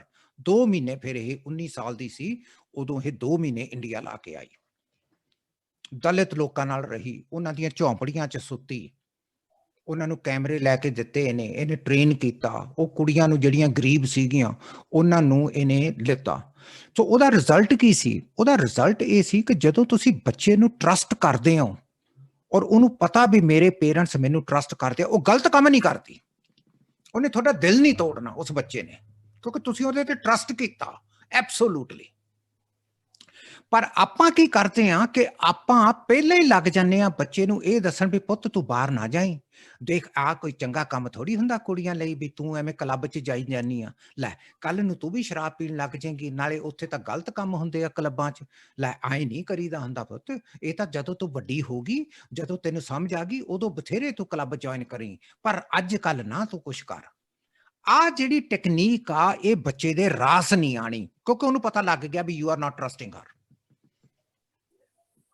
ਸੋ ਇਸ ਕਰਕੇ ਜੇ ਤੁਹਾਨੂੰ ਮਤਲਬ ਕਿ ਸਪਾਈ ਕਰਨਾ ਪੈ ਗਿਆ ਵੀ ਮੇਰਾ ਬੱਚਾ ਮੈਨੂੰ ਨਹੀਂ ਲੱਗਦਾ ਵੀ ਇਹ ਸਹੀ ਰਾਸਤੇ ਤੇ ਆ, ਇਹਦਾ ਮਤਲਬ ਬਹੁਤ ਲੇਟ ਹੋ ਚੁੱਕਿਆ, ਇਹਦਾ ਮਤਲਬ ਤੁਹਾਡੇ 'ਚ ਔਰ ਬੱਚਿਆਂ ਦੇ ਵਿੱਚ ਵਖਰੇਵਾਂ ਬਹੁਤ ਹੋ ਗਿਆ, ਇਹਦਾ ਮਤਲਬ ਆਪਾਂ ਉਹ ਰਿਲੇਸ਼ਨਸ਼ਿਪ ਬਿਲਡ ਹੀ ਨਹੀਂ ਕਰ ਸਕੇ ਜਿਹੜਾ ਰਿਲੇਸ਼ਨਸ਼ਿਪ ਆਪਾਂ ਨੇ ਬਿਲਡ ਕਰਨਾ ਸੀ। ਸੋ ਇਹਦਾ ਮਤਲਬ ਹੈਗਾ ਕਿ ਬੱਚੇ ਬਹੁਤ ਸਾਰੀਆਂ ਚੀਜ਼ਾਂ ਤੁਸੀਂ ਦੇਖੋਗੇ ਕਿ ਜਦੋਂ ਬੱਚਾ 16 ਸਾਲ ਦਾ ਹੁੰਦਾ ਨਾ, ਪੇਰੈਂਟਸ ਨੂੰ ਚੈਲੰਜ ਕਰਦਾ, ਉਹਦਾ ਇੱਕ ਚੈਲੰਜ ਸਾਰਿਆਂ ਨਾਲੋਂ ਜ਼ਿਆਦਾ ਜਿਹੜਾ ਮਾੜਾ ਚੈਲੰਜ ਹੁੰਦਾ ਉਹ ਪਤਾ ਕੀ ਹੁੰਦਾ? ਮੈਂ ਨਹੀਂ ਧਰਮ 'ਚ ਵਿਸ਼ਵਾਸ ਕਰਦਾ, ਮੇਰੇ ਹਿਸਾਬ ਨਾਲ ਕੋਈ ਧਰਮ ਧੁਰਮ ਹੈ ਨਹੀਂਗਾ, ਕੋਈ ਰੱਬ ਰੁੱਬ ਨਹੀਂਗਾ, ਐਵੇਂ ਮਾਰੀ ਜਾਂਦੇ ਆ ਤੁਸੀਂ। ਤੇ ਪੇਰੈਂਟਸ ਡਰ ਜਾਂਦੇ ਆ, ਪੇਰੈਂਟਸ ਕਹਿੰਦੇ ਆ ਕਿੱਥੋਂ ਨਾਸਤਿਕ ਪੈਦਾ ਹੋ ਗਿਆ ਸਾਡੇ ਘਰ 'ਚ, ਇਹਨੂੰ ਕੀ ਤਕਲੀਫ ਆ, ਤੇ ਉਹ ਕਨਸੈਂਟਰੇਟ ਕਰਨ ਲੱਗ ਜਾਂਦੇ ਆ, ਤੇ ਉਹ ਬੱਚਾ ਕਹਿੰਦਾ ਸੀ ਆਈ ਗਾਟ ਮਾਈ ਪ੍ਰੋਬਲਮ ਸੋਲਵਡ, ਇਹਨਾਂ ਨੂੰ ਉਲਝਾ ਲਓ ਇਹਦੇ 'ਚ, ਮੈਂ ਜਿਹੜਾ ਕੁਝ ਕਰਨਾ ਕਰੀ ਜਾਂਦਾ।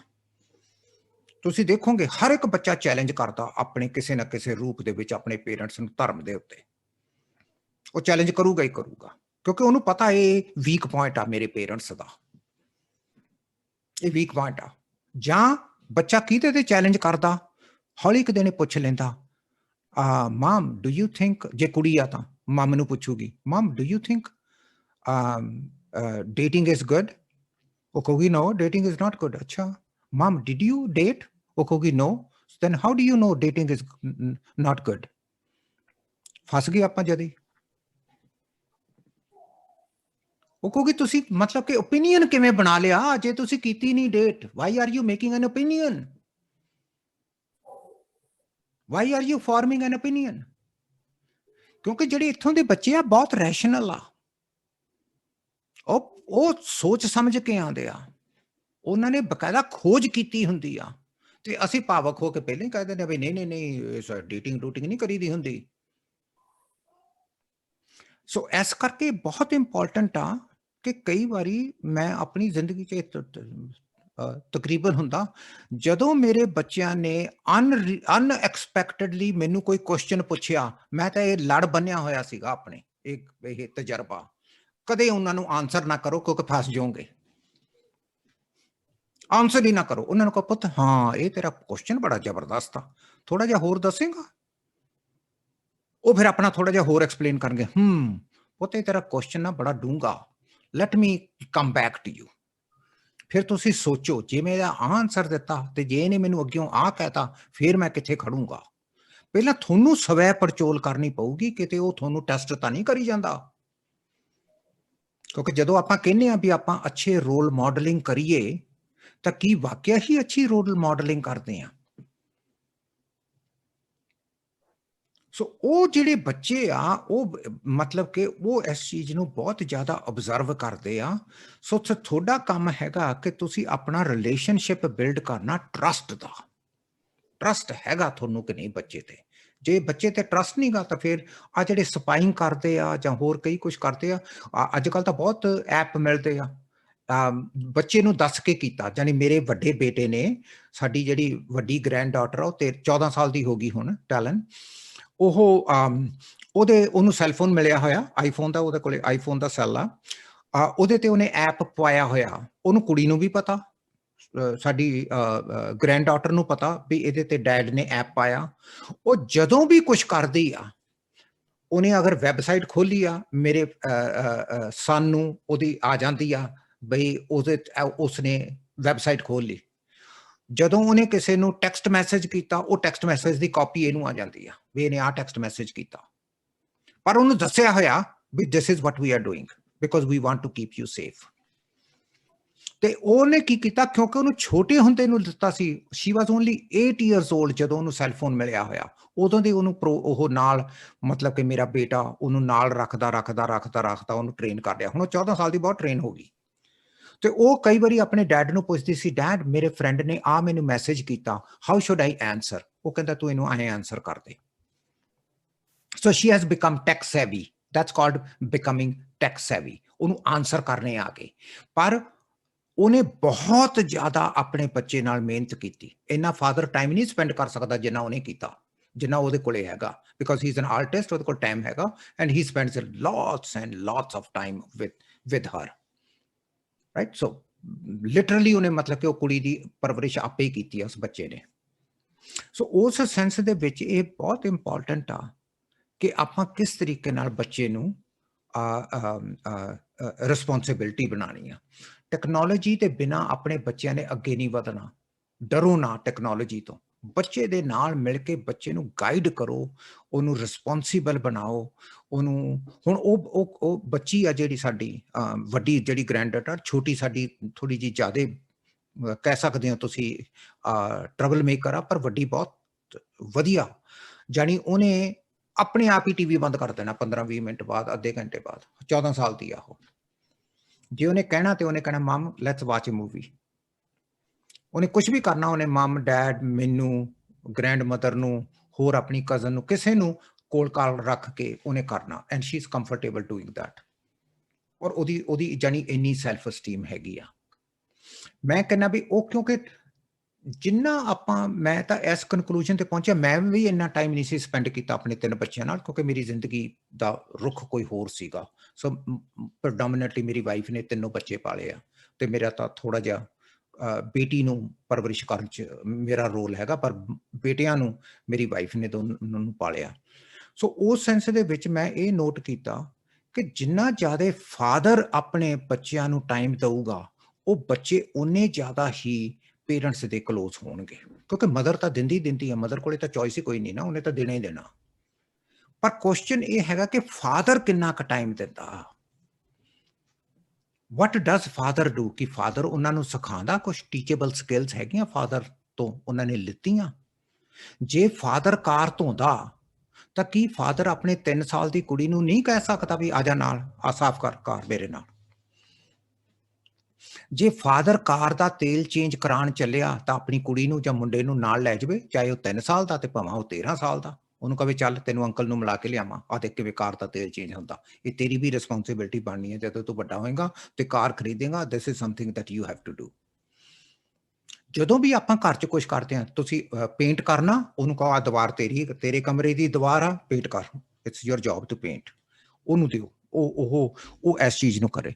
ਸੋ ਰਲ ਮਿਲ ਕੇ ਮੈਂ ਇਹ ਕਹਿਣਾ ਚਾਹਨਾ ਕਿ ਜਿੰਨਾ ਫਾਦਰ ਦੀ ਇਨਵੋਲਵਮੈਂਟ ਜ਼ਰੂਰੀ ਆ ਅੱਜ ਕੱਲ੍ਹ ਦੇ ਜ਼ਮਾਨੇ 'ਚ, ਉਹਨਾਂ ਮੈਨੂੰ ਨਹੀਂ ਲੱਗਦਾ ਕਿ ਉਹਨਾਂ ਕਿਸੇ ਹੋਰ ਸ਼ਖਸ ਦਾ ਪ੍ਰਭਾਵ ਬੱਚਿਆਂ ਦੇ ਉੱਤੇ ਪੈਂਦਾ ਜਿੰਨਾ ਫਾਦਰ ਦਾ ਪੈਂਦਾ।